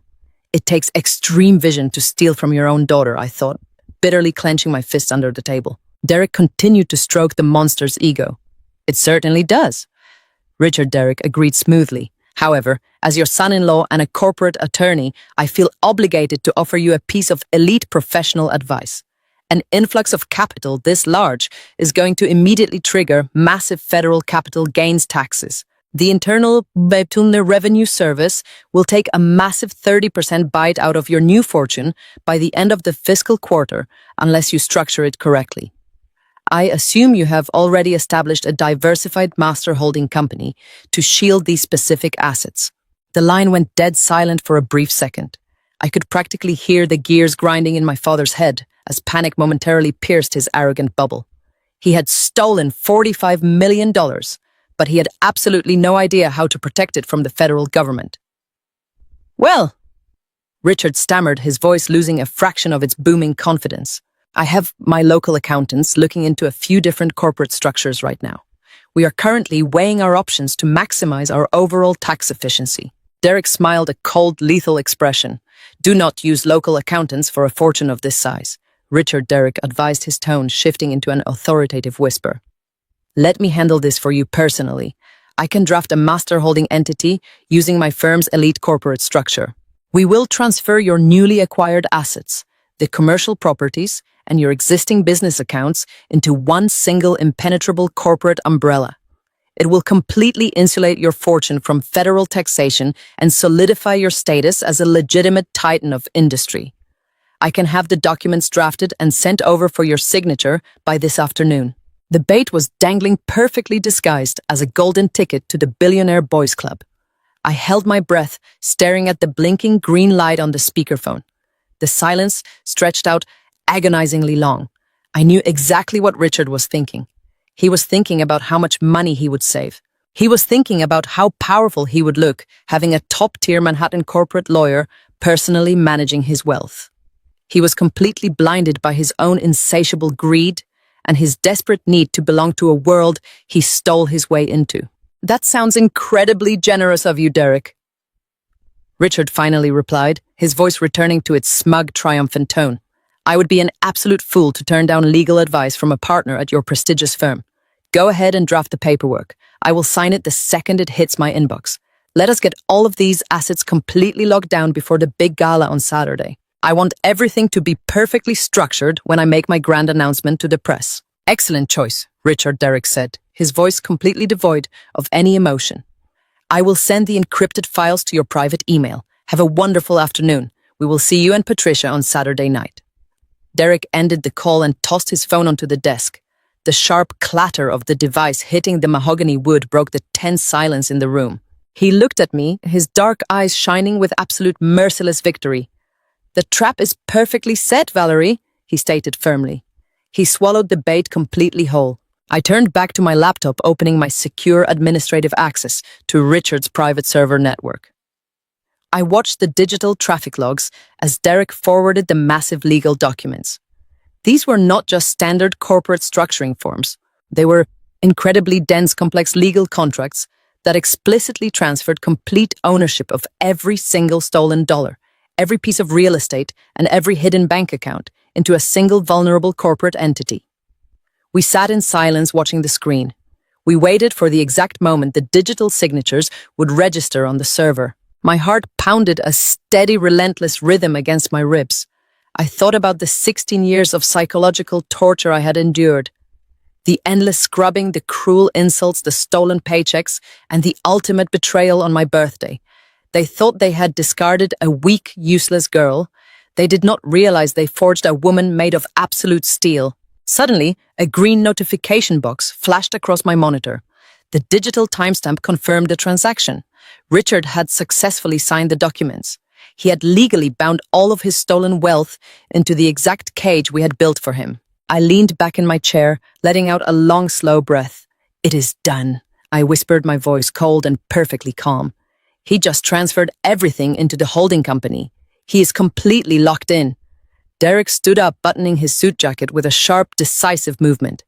He looked out the glass window at the sprawling city below. Now we let him celebrate, Derek said, his tone promising absolute destruction. We let him put on his tuxedo and smile for the cameras. And on Saturday night, we burn his entire stolen empire straight to the ground. The midnight sky outside Derek's sprawling glass penthouse was a deep bruised purple, reflecting the cold artificial lights of the sleepless city below. Inside, the temperature felt 10 degrees colder, matching the absolute zero of my current emotional state. Derek stood beside my chair, his tall, imposing frame casting a long shadow across the polished glass desk. We had spent the last 14 hours executing the most ruthless corporate ambush I had ever witnessed in my entire career as a financial data analyst. My fingers were incredibly stiff, and my eyes burned relentlessly from staring at the dual high-definition monitors, but I absolutely did not stop typing. I navigated through the massive labyrinth of digital contracts Derek had meticulously drafted for my father. Richard genuinely believed he was receiving the ultimate legal shield from one of the most powerful and respected corporate attorneys in all of Manhattan. He thought these complex documents were a magical fortress explicitly designed to perfectly protect his stolen millions from the Internal Revenue Service. He had eagerly signed every single page, completely blinded by his own insatiable greed and his desperate craving for elite social validation. What he did not know was that he had just voluntarily signed his own permanent financial death warrant. Derek leaned closer, his right hand resting heavily on the high back of my premium leather chair. His dark, calculating eyes perfectly tracked every single line of executing code I brought up on the glowing screen. The trap was not just about freezing the stolen money. It was about creating an inescapable legal black hole that would definitively swallow Richard and Patricia, entirely leaving them with absolutely nothing but the crushing, agonizing weight of their own monumental, blinding hubris. We needed to embed a fatal flaw directly into the founding charter of the new master holding company. In the high-stakes, cutthroat world of massive corporate mergers and acquisitions, Derek professionally called this specific maneuver a poison pill. It was a brilliantly hidden mechanism specifically designed to violently self-destruct the entire corporate entity under very specific triggering conditions. Richard was a foolish, arrogant man who built basic houses out of cheap drywall and bribery. He did not possess the sheer intellectual capacity to even begin to understand the dense, suffocating legal terminology Derek had masterfully woven into the 50-page incorporation agreement. I slowly scrolled down to Section 4, Paragraph 12 of the Master Charter document. To the untrained eye, it looked exactly like standard boring boilerplate language regarding the routine transfer of original trust assets. But my highly trained analytical mind clearly saw the razor-sharp razor wire expertly hidden beneath the mundane textual surface. Derek had deliberately structured the holding company to legally absorb absolutely everything Richard currently owned. Richard had happily dumped my mother's entire $45 million trust fund directly into the master corporate account. But he had also voluntarily commingled his own personal wealth, his commercial real estate deeds, and Patricia's highly secretive offshore luxury portfolios into the exact same corporate vessel. He honestly thought putting all his financial eggs in one impenetrable steel basket was a stroke of absolute genius. He completely failed to realize that Derek had just handed the single key to that basket directly to me. The entire legal foundation of Richard's new empire rested entirely on a massive, unresolvable, fatal contradiction. I pulled up the extraction logs from the server, highlighting the specific recorded dates of Richard's hidden domestic loans. This was the exact critical vulnerability we were aggressively exploiting tonight. According to the strict, unyielding legal terms of my biological mother's original established trust, the $45 million was legally locked and completely untouchable until the exact morning of my 26th birthday. Richard had absolutely zero legal authority to touch a single cent of that specific money before that specific calendar date. Yet the unalterable metadata I had successfully extracted proved beyond a shadow of a doubt that he had been illegally borrowing heavily against the trust principle for over a decade. He had committed blatant systemic federal embezzlement, utilizing the locked trust as personal collateral to financially prop up his failing construction firm.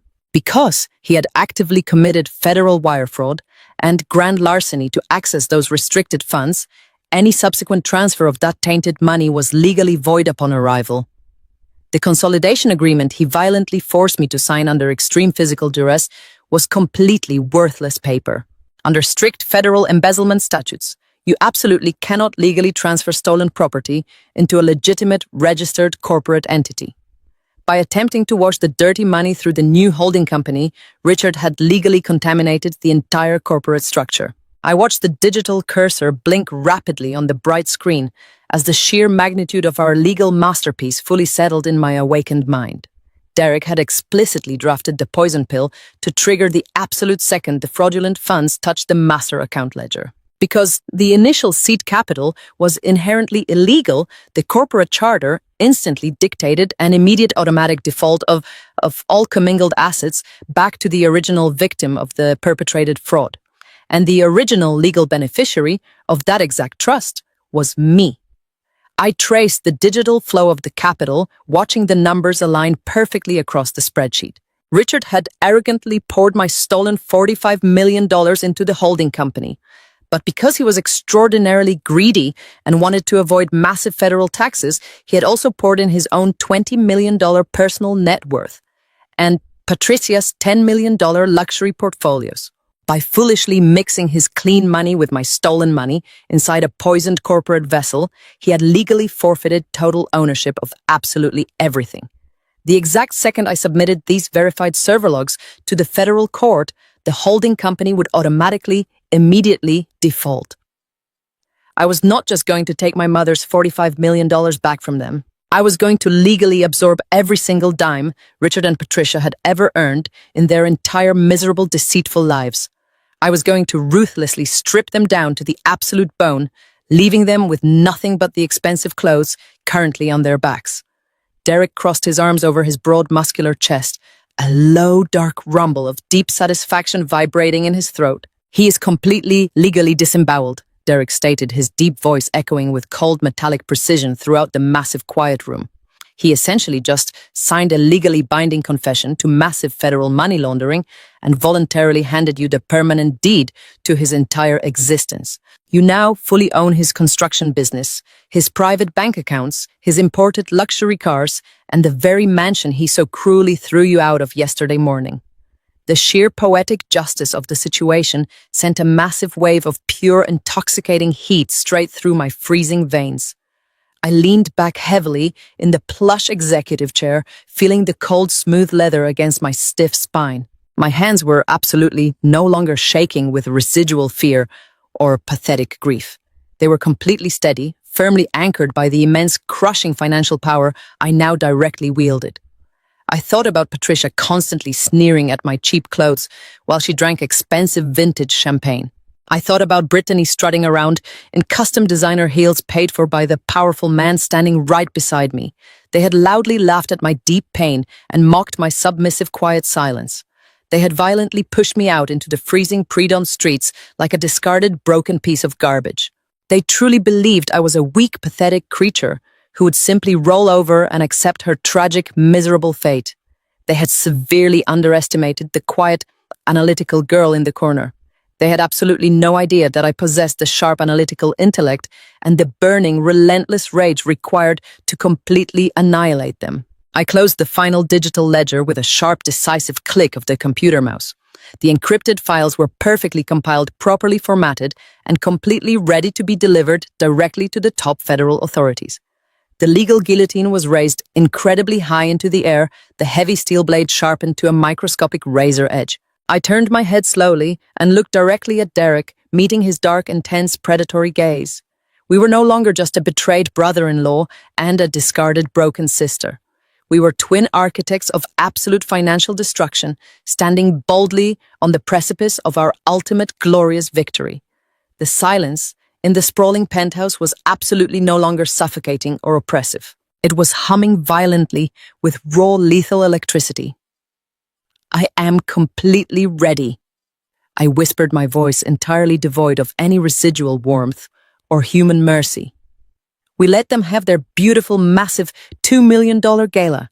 We let them stand proudly on that bright stage and look down arrogantly at the city. And then we will take absolutely every single thing they have ever cared about away.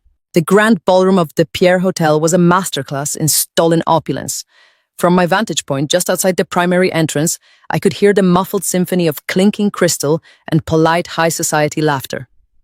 The air seeping through the cracks of the heavy mahogany doors was thick with the scent of roasted truffles, imported orchids, and the suffocating musk of incredibly expensive designer perfumes.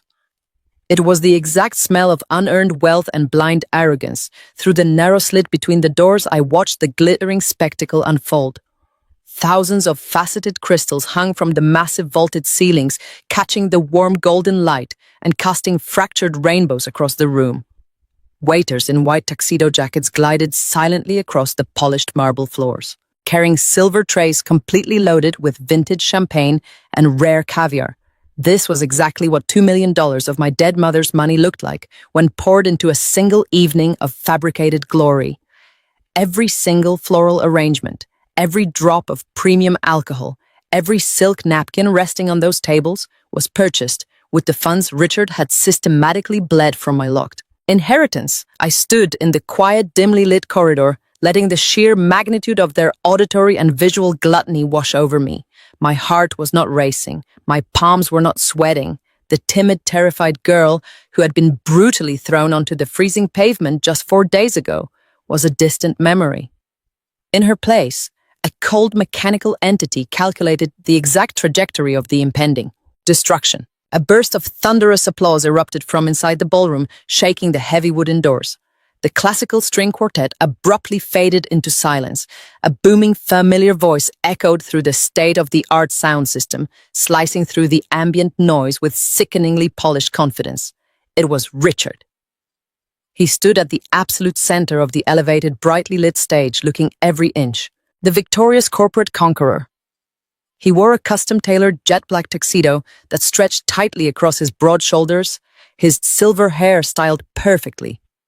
He gripped the microphone with a relaxed, practiced ease, projecting the ultimate image of a self-made titan of industry, holding court over his loyal subjects. Thank you all for joining Patricia and me on this truly monumental evening. Richard announced, his deep voice dripping with false humility and massive conceit. Tonight, we are not just celebrating the launch of a new real estate venture, we are celebrating the culmination of decades of tireless, relentless hard work.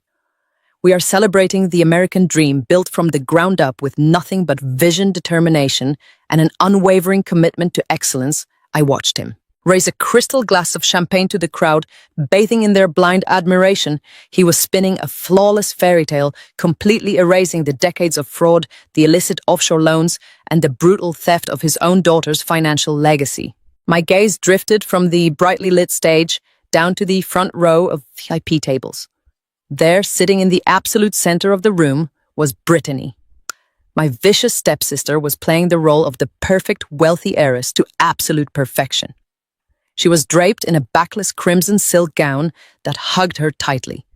Her neck and wrists were practically choking in heavy, glittering diamonds that I instantly recognized as purchases made from Derek's secretly drained accounts. She was laughing loudly at a joke made by a city senator, tossing her blonde hair and sipping her expensive wine. She looked so incredibly smug, so deeply satisfied with her stolen kingdom, she genuinely believed she had successfully robbed a powerful corporate attorney blind without leaving a single trace. She thought her offshore shell companies and her secret foreign lover were perfectly hidden in the dark. Patricia sat beside her wearing a sickeningly sweet smile, greeting the wives of influential bankers with fake warmth. They were all reveling in the absolute peak of their unearned power. I exhaled, pushing the toxic air out of my lungs. I looked down at my own reflection in the polished brass handle of the heavy mahogany door I was absolutely no longer wearing, the faded hand-me-down. Sweaters and scuffed discount shoes that Richard had deemed appropriate for his unpaid live-in maid.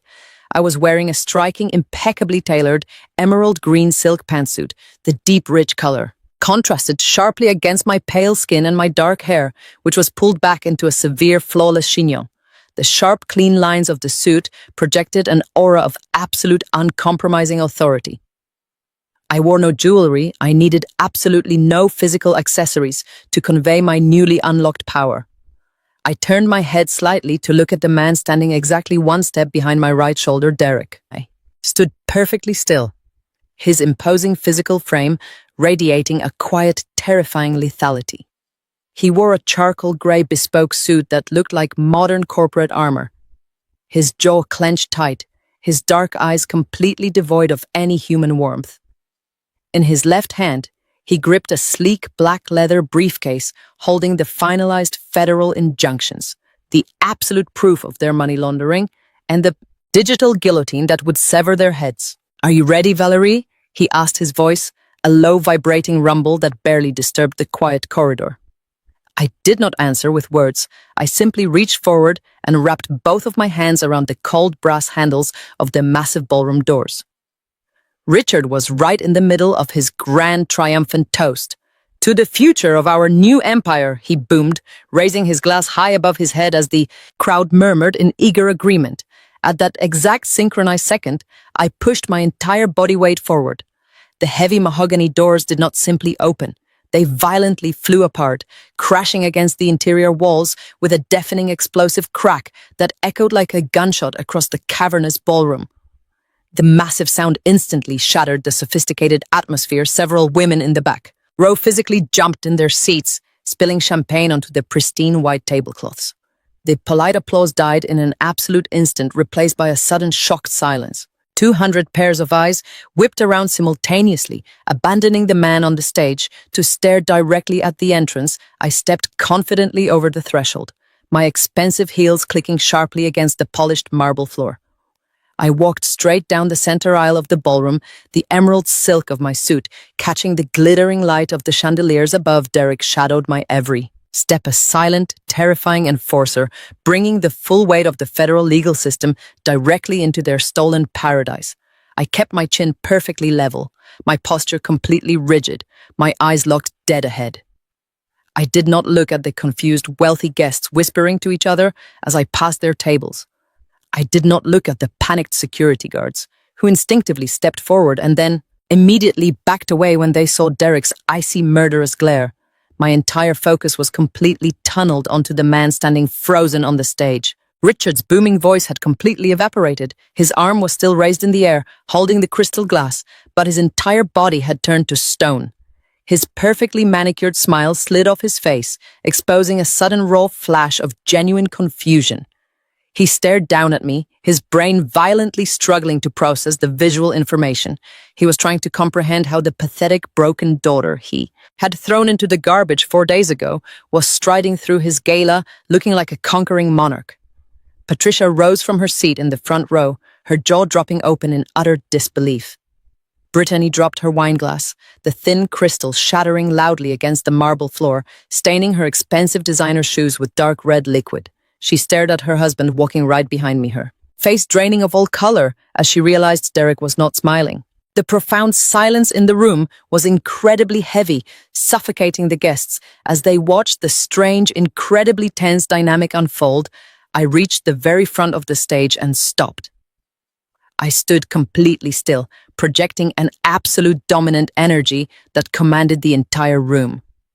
I looked up at my father, letting a cold, cynical smile stretch across my face. I did not need to scream or cry or throw a dramatic tantrum.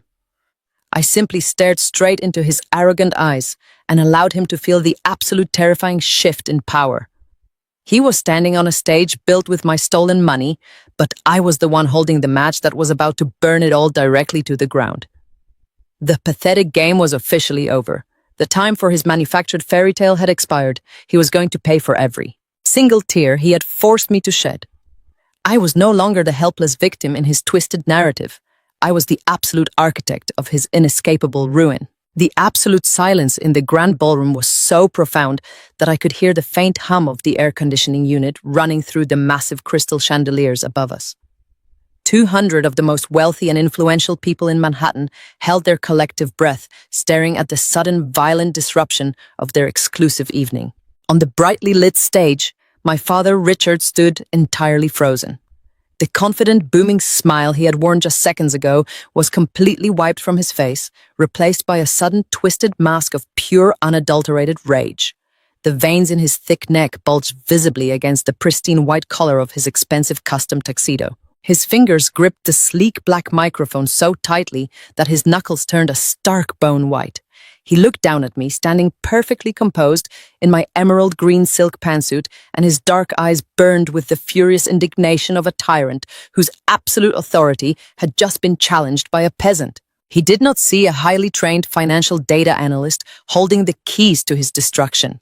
He only saw the quiet, submissive daughter he had brutally thrown onto the freezing pavement with nothing but 3 plastic garbage bags of cheap clothes. He leaned into the microphone, his breath ragged and heavy. "Security!" He roared, his voice echoing violently off the high-vaulted ceilings, shaking the delicate floral arrangements on the VIP tables in the front row. "Get this hysterical, homeless trash out of my gala immediately. She's completely unstable, and she's trespassing on private property. Throw her out onto the street right now." Instantly, the heavy atmosphere in the room shifted into chaotic motion. 4 massive security guards, dressed in identical black suits, emerged from the shadows of the exit doors.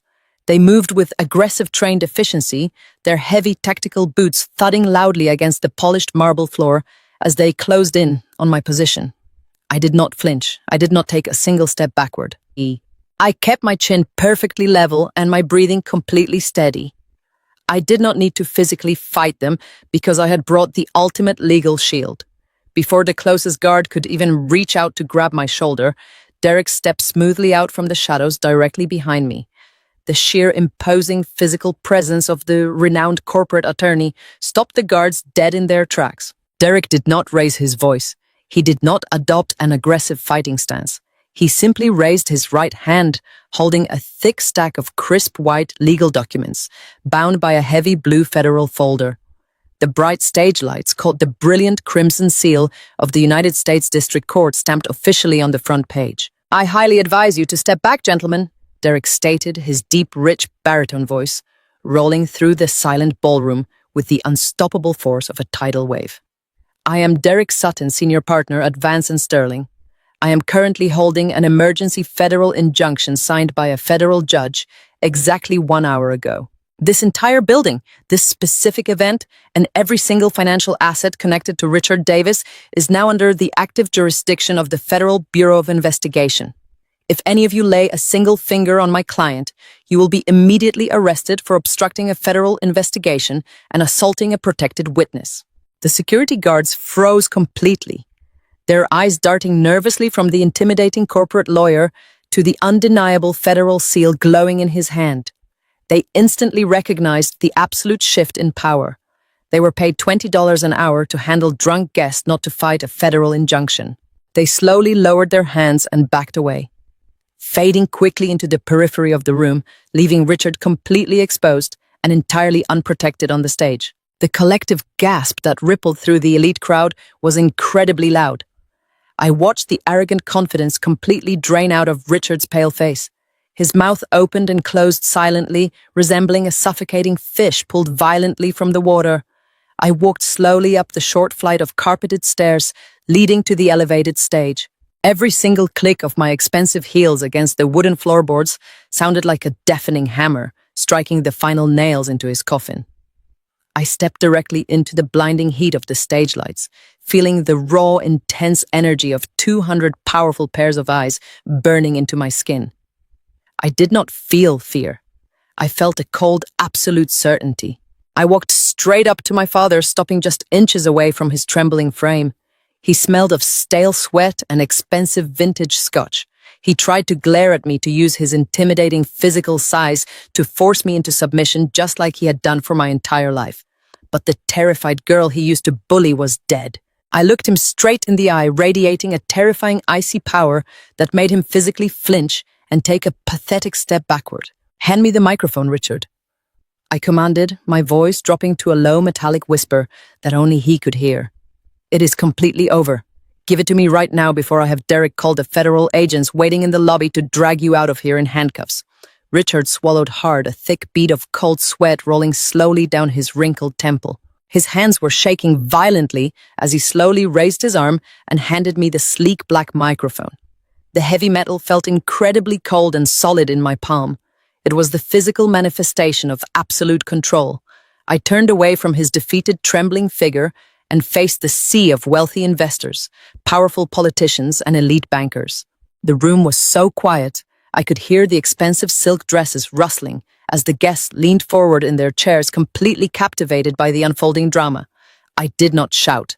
I did not let a single ounce of hysterical emotion bleed into my voice. I spoke with the chilling, terrifying calmness of an executioner reading a final, undeniable verdict. "Good evening, ladies and gentlemen," I began, my voice echoing flawlessly through the crystal-clear sound system. "My name is Valerie. I am a senior financial data analyst, and I am also the daughter of the man standing behind me. Tonight, you were invited to celebrate the launch of a massive new luxury real estate empire. You were told that this incredible influx of capital was the brilliant result of decades of tireless hard work and superior business acumen. I paused, letting the heavy silence stretch out for a devastating moment. You have been completely deliberately and criminally lied to. Every single dollar funding this extravagant $2 million gala, every drop of champagne you are drinking, and every piece of property in this new portfolio was stolen directly from my dead mother's locked trust fund. The ballroom erupted into a chaotic symphony of shocked gasps and frantic murmuring. I raised my left hand, signaling to Derek, who had moved seamlessly to the audio-visual control booth at the side of the room. He plugged an encrypted flash drive directly into the master console. Instantly, the massive digital projection screens flanking the stage flickered to life. The beautifully curated slideshow of luxury architectural renderings completely vanished. In their place, massive, incredibly detailed financial flowcharts illuminated the dark room with a harsh, glaring white light. I pointed to the screens, my voice ringing out with absolute, undeniable authority. "Look at the screens," I instructed the crowd. "What you are seeing are the verified, unalterable metadata logs extracted directly from Richard's private secure servers exactly 2 days ago. According to the strict legal parameters of my biological mother's estate, $45 million was permanently locked and completely legally untouchable until my 26th birthday, 26th. But as you can clearly see on the left side of the chart, Richard has been systematically illegally borrowing against that restricted principle for over a decade. He committed blatant systemic federal wire fraud and grand larceny to prop up his failing construction business and to fake financial solvency to his previous investors. I watched the faces of the bankers and politicians in the front row turn a stark, sickly shade of white. They were staring at the undeniable digital proof of massive federal felonies. They realized instantly that they had been shaking hands and drinking wine with a man who was about to face 20 years in a maximum security federal prison. I continued tracing the bright red digital arrows on the massive screens with my hand. 4 days ago, he forced me under extreme physical duress to sign a fraudulent consolidation agreement.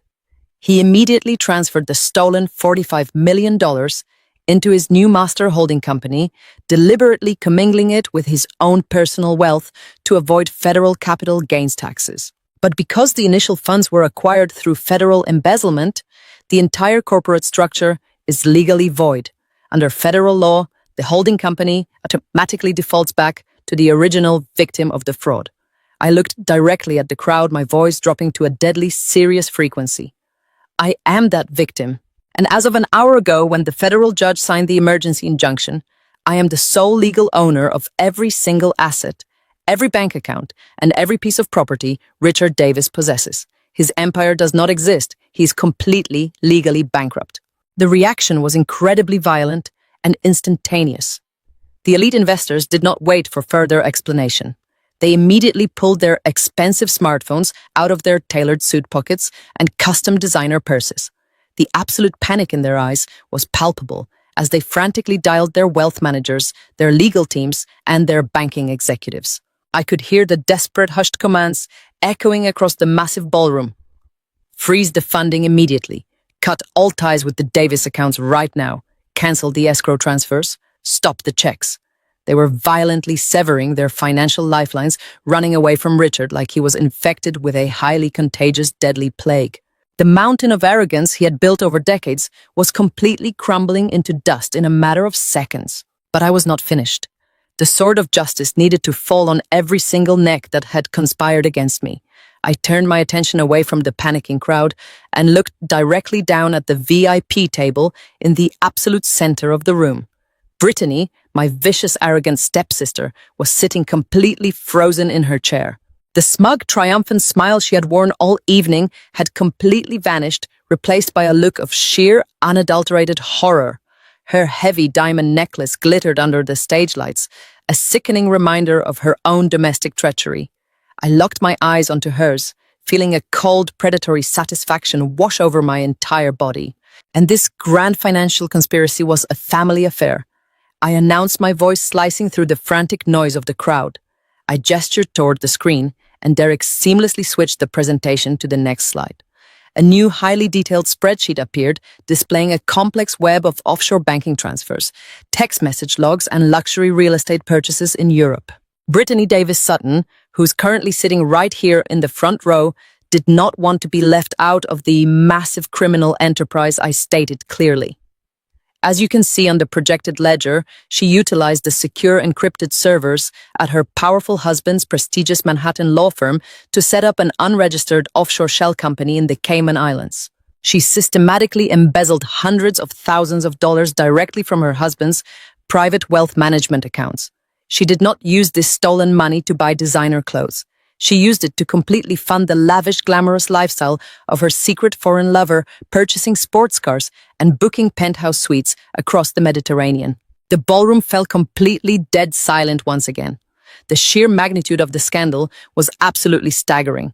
Brittany let out a high-pitched, hysterical scream that tore through the quiet air. She scrambled out of her chair, her expensive crimson silk dress catching on the table linens as she desperately stumbled toward the side of the room. She was not running toward the exit. She was running directly toward Derek, who had stepped out of the control booth and was standing near the edge of the stage. Brittany collapsed violently onto her bare knees on the hard marble floor directly at his feet. The massive diamonds around her neck clattered loudly against the stone. Her perfectly applied expensive makeup was completely ruined by thick streaks of black mascara and terrified tears. Derek, she sobbed hysterically, her voice cracking with pure pathetic desperation. Derek, please, you have to listen to me. It is a lie. She is lying. I love you, Derek. I would never do that to you. Please do not let them do this to me. Derek stood perfectly still, towering over her kneeling, pathetic form. He did not yell. He did not curse. He simply looked down at the woman he had promised to spend his life with, and his eyes were completely dead. They were twin pools of absolute freezing black ice, entirely devoid of any residual affection or human mercy. He looked at her as if she were a diseased, repulsive insect that had just crawled out of a sewer grate. He reached into his tailored suit jacket, pulled out a crisp white envelope, and let it drop flawlessly onto the marble floor directly in front of her trembling hands. "Those are your official divorce papers, Brittany," he said, his deep voice echoing with terrifying lethal finality. "You have absolutely nothing left. You will leave my house tonight with nothing but the clothes on your back. My legal team will see you in federal court." Derek turned his back on her, completely dismissing her wretched, weeping existence, and walked slowly up the stairs to stand firmly by my side. We stood together on the stage, looking out over the absolute ruin of the family that had tried to destroy me. The public execution was flawlessly complete, and the taste of absolute vengeance was incredibly sweet. The absolute silence that had suffocated the grand ballroom of the Pierre Hotel was suddenly broken by a sound that made the expensive crystal chandeliers vibrate overhead. It started as a faint, distant wail echoing through the canyon of Manhattan skyscrapers, but it rapidly multiplied and amplified into a deafening symphony of approaching sirens. The high-pitched shrieks of police cruisers and federal tactical vehicles pierced the thick mahogany doors, cutting through the scent of roasted truffles and vintage champagne. I stood perfectly still on the elevated stage, watching the terrifying realization slowly wash over the faces of the 200 elite guests. The wealthy investors, the influential politicians, and the powerful bankers instantly understood that the wailing sirens were stopping directly outside the hotel lobby. A chaotic wave of panicked murmurs rippled through the crowd as guests began to frantically step backward, bumping into the linen-covered tables and knocking over silver trays of expensive caviar. They were desperately trying to distance themselves from the radioactive epicenter of the room. Richard stood frozen just a few feet away from me, his massive frame completely paralyzed by the undeniable sound of his impending doom. The smug, triumphant billionaire persona he had meticulously crafted had completely evaporated, leaving behind nothing but a terrified, hollow shell of a man. His perfectly styled silver hair seemed to lose its luster, and his expensive, custom-tailored jet-black tuxedo suddenly looked like a ridiculous theatrical costume. He stared blindly at the heavy ballroom doors, his chest heaving violently as he struggled to pull oxygen into his rapidly collapsing lungs. Patricia sat in the front row, her jaw unhinged, her heavy diamond earrings glittering mockingly under the harsh stage lights. Her face was a stark, sickly white, completely drained of the arrogant blood that had fueled her relentless cruelty for 16 years. The glorious $2 million gala they had orchestrated to announce their supreme financial dominance was rapidly turning into the site of their highly publicized absolute destruction. The heavy mahogany doors at the back of the ballroom did not simply open, they were violently thrust apart with a deafening explosive crash that echoed like a cannon shot. A dozen federal agents poured into the pristine venue, their heavy black tactical boots stomping mercilessly across the polished marble floor. They moved with a terrifying synchronized efficiency, forming a massive imposing wall of dark body armor and bright yellow windbreakers emblazoned with the bold letters of the Federal Bureau of Investigation. The stark, brutal contrast between their dark tactical gear and the thousands of delicate white orchids decorating the ballroom was a visual masterpiece of absolute poetic justice. The federal agents did not hesitate or wait for an invitation. They marched straight down the center aisle, their expressions hardened masks of professional lethal authority. The sea of wealthy guests scrambled out of their way, parting violently like the Red Sea, desperate to avoid any accidental association with the federal raid. Derek stood tall and uncompromising beside me on the stage, radiating a calm, lethal energy that commanded absolute respect from every single person in the room. He had orchestrated this exact raid down to the very last second, ensuring the federal warrants were executed perfectly in front of Richard's most valuable financial backers. The lead federal agent, a tall, muscular man with close-cropped hair and a gaze as sharp as a hunting knife, stopped directly in front of the stage.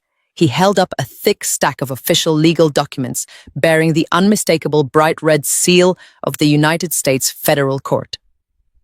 "Richard Davis," he barked, his deep voice carrying flawlessly over the chaotic murmurs of the terrified crowd.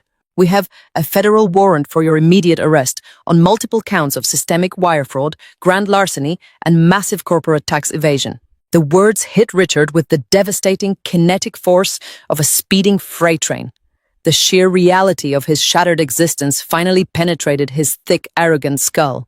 Pure primal panic took complete control of his nervous system. In a pathetic, cowardly display of absolute desperation, Richard spun around and attempted to flee toward the backstage service exit. He blindly shoved past a terrified waiter, knocking a massive silver tray of champagne flutes onto the wooden floorboards with a loud, shattering crash. But the federal agents were incredibly fast and highly trained. Before Richard could even take 3 steps, 2 massive officers leaped onto the stage and tackled his heavy frame with brutal, uncompromising force. Richard hit the hardwood floor of the stage with a sickening heavy thud, his expensive tuxedo ripping violently at the shoulder seam. The agents did not show him a single ounce of mercy or respect. They drove their heavy knees directly into his spine, pinning him aggressively to the ground as they yanked his arms painfully behind his back. The sharp metallic click of the heavy steel handcuffs snapping tightly around his wrists echoed through the microphone that lay discarded on the floor, amplifying the sound of his total defeat across the entire silent ballroom. Patricia let out a high-pitched, hysterical shriek from the front row. She scrambled out of her chair, her expensive silk gown tangling around her trembling legs as she tried to run toward the side exit doors. She did not even make it past the first row of tables. A female federal agent intercepted her, effortlessly grabbing Patricia by the shoulder and spinning her violently around. Patricia fought like a cornered rat, scratching and screaming, but the agent smoothly swept her legs out from under her, driving Patricia face first onto the cold, polished marble floor. "I am not going to prison!" Patricia shrieked hysterically, her expensive makeup smearing terribly across the cold stone as the agent forced her hands into cold steel restraints. "You cannot do this to me. I am a respectable woman. You are ruining my dress. Someone help me." The wealthy guests simply stared at her in total disgusted silence, pulling their smartphones out to record her pathetic, humiliating downfall. Nobody stepped forward to help the woman who had happily funded her extravagant lifestyle with the stolen inheritance of a grieving daughter. The elite crowd watched with morbid fascination as the powerful couple, who had just minutes ago demanded their respect and investment capital, were now reduced to weeping, groveling criminals pinned to the floor in front of the entire world. A sudden piercing scream erupted from the other side of the room, completely shattering the remaining tense atmosphere, Brittany had tried to quietly slip away through the chaotic crowd, hoping her designer dress would act as camouflage. But Derek had already provided the federal agents with her exact photograph and location.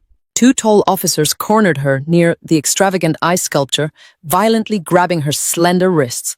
She sobbed completely hysterically, mascara running down her cheeks in thick black rivers, as they locked the heavy steel cuffs around her wrists, securing her for federal money laundering and conspiracy. She looked toward the stage, screaming for Derek to save her, but he simply turned his head, looking at her with absolute freezing disgust, before deliberately turning his broad back to her weeping form. Her entire fraudulent existence was completely dismantled in a single breathtaking moment. I stood perfectly still in my tailored emerald silk pantsuit, looking down at the incredible chaos unfolding around me.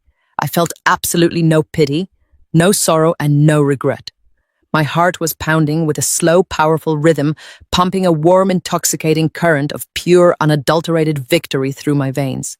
The crushing, suffocating weight I had carried in my chest for over a decade completely vanished, instantly replaced by the terrifyingly brilliant light of absolute justice. I had not screamed. I had not thrown a domestic tantrum.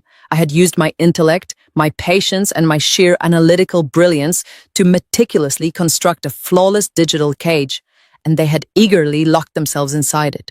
Every single calculated keystroke had led perfectly to this exact beautiful crescendo.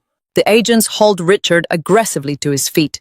His silver hair was completely disheveled, hanging limply over his sweating red face. His expensive jacket was torn and covered in the dust of the stage floor. He looked absolutely wretched, totally stripped of his false dignity and his stolen power. As the federal agents began to drag him toward the center aisle, he dug the toes of his polished leather shoes into the carpet, desperately trying to halt his inevitable march toward a maximum security federal prison cell. He turned his head and locked his terrified, pleading eyes onto mine. He finally saw the cold, calculating monster he had personally created. "Valerie," he begged, his voice cracking into a high, pathetic whine, completely devoid of his former booming arrogance. "Valerie, please, you have to tell them to stop. I am your father. I gave you a roof over your head. I fed you. You cannot let them take me away like this. Please, Valerie, you have to tell Derek to undo the injunction. I will give you whatever you want. I will give you the money back, just please stop them." I slowly walked across the stage, my expensive heels clicking sharply against the wood.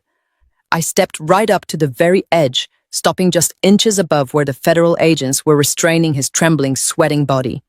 I looked down at him, letting a cold, sharp smile slowly curve my lips. I did not raise my voice. I did not grant him the satisfaction of seeing any emotional distress. I leaned my body slightly forward, ensuring my posture radiated absolute terrifying control. The entire room hung on my every single calculated movement, totally paralyzed by the absolute destruction of a billionaire. "You did not feed me, Richard," I whispered, my voice, a smooth, icy blade slicing perfectly through his desperate weeping. "You treated me like a stray dog begging for scraps in my own mother's house. You forced me to scrub your floors while you paraded around, spending the fortune my mother specifically left to secure my future. You honestly believed I was a naive, foolish girl who would never dare look behind your digital curtain. You thought you could completely destroy me and simply walk away to enjoy your stolen kingdom. You underestimated my intelligence, my patience, and my sheer capacity for absolutely ruthless retaliation." Richard opened his mouth to speak, to offer another pathetic, lying excuse, but no sound came out.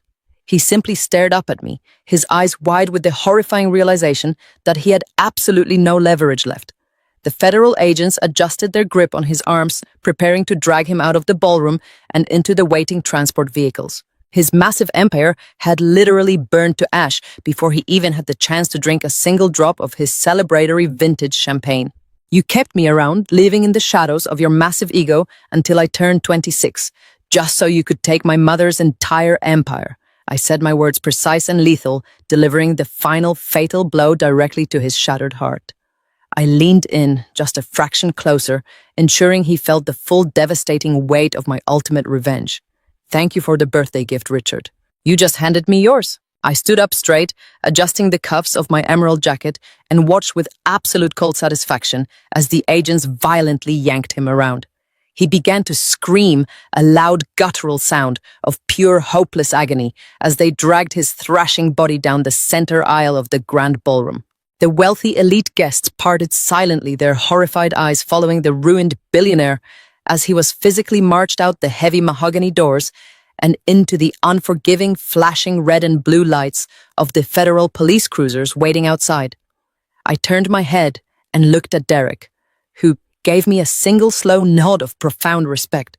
The ruthless, flawless execution was finally complete. The false king was dead, and I had successfully reclaimed my absolute total power. I inhaled deeply, letting the clean, perfect air fill my lungs. The horrific storm was completely over, and I was finally entirely free. Women can sacrifice, but we should never be foolish. When backed into a corner, show them your true strength. If you feel satisfied with this ending, please give me a like and subscribe to the channel. What time is it where you are watching this video, and where are you from? Let me know in the comments below. The heavy oak doors of the federal courthouse swung shut behind me, echoing with a loud, definitive thud that signaled the absolute end of a long, agonizing war. I stood on the pristine marble steps, breathing in the crisp morning air, feeling an incredible sense of weightlessness. The suffocating, crushing gravity of my father's deceit had finally been lifted completely from my shoulders. Inside that massive stone building, justice had not just been served, it had been aggressively, violently delivered. I had spent the last 8 months working relentlessly alongside federal prosecutors, providing every single encrypted digital ledger, every hidden bank transfer, and every forged signature Richard and Patricia had ever created. The trial was an absolute media circus, an embarrassing public dissection of a billionaire lifestyle built entirely on a foundation of massive systemic fraud. Richard did not look like a self-made titan of industry when the federal judge handed down his sentence. He looked like a fragile, broken old man, completely stripped of his arrogant, booming voice and his expensive, custom-tailored suits. He stood wearing a bright orange prison jumpsuit, his silver hair completely unkempt and his hands trembling violently. The federal judge did not show him a single ounce of human mercy. Richard and his complicit wife, Patricia, were both sentenced to a mandatory 15 years in a maximum security federal penitentiary for grand larceny, wire fraud, and massive corporate tax evasion. When the gavel finally fell, Richard physically collapsed, sobbing uncontrollably and begging the unyielding guards for a second chance. Patricia shrieked hysterically, cursing my name, and violently thrashing against the officers, who aggressively dragged her out of the courtroom. I watched them go, feeling absolutely no pity and no regret. They had dug their own graves with their insatiable, blinding greed, and now they were going to spend the rest of their miserable lives buried inside them. Brittany's ultimate fate was perhaps even more poetically tragic than her parents. Derek had systematically dismantled her entire fraudulent existence with the cold, calculating precision of a master surgeon. He officially divorced her, leaving her with absolutely nothing but the crushing, massive debt she had incurred, fighting his elite legal team, the offshore shell companies she used to fund her. Secret foreign lover were completely seized by federal authorities. The beautiful, glamorous heiress who once mocked my cheap clothing and flaunted her stolen diamonds was now completely erased from elite Manhattan society. All her wealthy, powerful friends instantly abandoned her, treating her like a highly contagious disease. I heard through the relentless city gossip network that Brittany is currently living in a tiny, cramped studio apartment deep in Queens. She works incredibly long, grueling hours at a minimum wage retail job, standing on her feet all day, just to barely make the minimum monthly payments on her massive legal restitution. The heavy, glittering diamonds around her neck have been permanently replaced by the suffocating, invisible chains of her own monumental hubris. I turned away from the tall courthouse steps and walked slowly toward the waiting black car, feeling an overwhelming, profound sense of absolute peace. The storm was completely over. The massive fortune my biological mother had spent her entire life building was finally safely returned to its rightful legal owner. I had successfully reclaimed my mother's sprawling, beautiful estate, completely purging every single trace of Richard and Patricia's toxic, arrogant presence. The massive stone mansion now felt incredibly warm and inviting, totally free from the cold, oppressive energy of their endless psychological abuse. Later that evening, I stood quietly on the grand marble balcony of my reclaimed estate, looking out over the sprawling, lush green gardens my mother had so carefully planted. The warm summer breeze gently rustled the leaves, carrying the sweet, fragrant scent of blooming jasmine. I held a simple glass of iced water, feeling completely, utterly grounded, the timid, submissive girl who had silently endured. 16 years of horrific domestic torment was permanently gone. In her place stood a formidable, uncompromising woman made of absolute steel. I had taken the shattered, broken pieces of my life and forged them into an impenetrable armor. Derek stepped out onto the balcony, standing respectfully beside me. We were no longer bound by the chaotic, twisted circumstances of our shared betrayal. We had evolved into incredibly close, trusted allies, bound by a profound mutual respect and an unwavering, formidable friendship. He had proven himself to be a man of absolute integrity, a brilliant legal mind who chose to stand beside me in the darkest, most terrifying moments of my life. Together, we had successfully brought down an entire empire of deceit, and together, we were now building something entirely new and incredibly powerful. I have officially launched my own philanthropic investment firm, operating as the sole, undisputed chief executive officer. I am using my mother's massive reclaimed fortune exactly as she had originally intended. I am actively investing millions of dollars into brilliant, innovative startups, founded by incredibly resilient, powerful women who have survived systemic domestic financial abuse. I am providing them with the crucial seed capital and the aggressive elite legal resources they desperately need to successfully rebuild their shattered lives and completely reclaim their independence. I am using my profound, painful experiences to ensure that no other woman ever has to silently endure the suffocating, terrifying darkness I was forced to live in. I have taken absolute, complete control of my own destiny. My financial empire is entirely legitimate, built on a solid, unbreakable foundation of absolute transparent integrity and relentless hard work. I am completely at peace. I am totally unshakable. The dark shadows of my past can no longer touch me because I have become the absolute radiant, blinding light of my own glorious, incredibly victorious future. I am living proof that absolute justice truly exists and that pure determination can completely conquer any evil.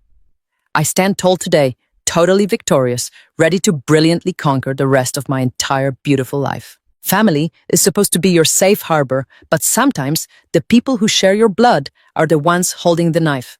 We are taught from a very young age to always forgive, to always turn the other cheek, and to silently endure extreme disrespect in the noble name of keeping the peace. We falsely believe that if we just sacrifice enough of our own personal happiness, our abusers will eventually magically realize our immense true value. But the harsh, terrifying reality is that incredibly greedy, toxic people do not ever respect absolute silence. They do not respect your endless silent sacrifices or your broken, weeping heart. They only view your gentle kindness as a pathetic, exploitable weakness. They will aggressively take absolutely everything you willingly give them, and then they will violently demand even more. Women can sacrifice everything for love, but we must never be foolish. When backed into a dark, terrifying corner, do not cry. Do not allow your raw, heavy emotions to completely blind your sharp, rational judgment. You must ruthlessly calculate your next essential move with the absolute freezing precision of a master corporate strategist. Wipe your tears, gather your undeniable, irrefutable evidence, and show them exactly what you are made of. The world is an incredibly harsh, incredibly unforgiving place for those who refuse to actively fight back. You have to stand up straight, square your shoulders, and aggressively demand the absolute respect and the undeniable justice you completely deserve. Your profound, agonizing pain does not have to be the tragic end of your story. It can easily become the powerful combustible fuel that aggressively launches you into an incredibly beautiful, entirely new existence. Do not ever allow anyone to convince you that you are small, pathetic, or entirely powerless. You possess a limitless, deeply terrifying strength sleeping quietly right inside your chest, simply waiting to be fully unleashed, the absolute greatest, most devastating revenge you can ever possibly inflict upon your cruel betrayers is to brilliantly, massively succeed without them.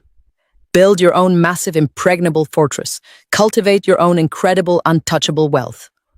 Walk entirely away from the burning, smoldering ashes of their ruined, miserable lives and simply refuse to ever look back. You are the absolute ultimate master of your own glorious, unshakable destiny. Never forget that your profound, enduring spirit is your most incredibly powerful weapon. The absolute worst storms will aggressively attempt to completely drown you, but they will ultimately only teach you exactly how to flawlessly breathe underwater. You must rise up, stand exceptionally tall, and completely own your beautiful, shining truth. You are completely, entirely unbreakable and perfectly capable of rebuilding an absolute gorgeous masterpiece from the absolute darkest, deepest, most agonizing, utter ruins of your incredibly painful past. If you feel satisfied with this ending, please give me a like and subscribe to Father Revenge Justice. What time is it where you are watching this video and where are you from? Let me know in the comments below.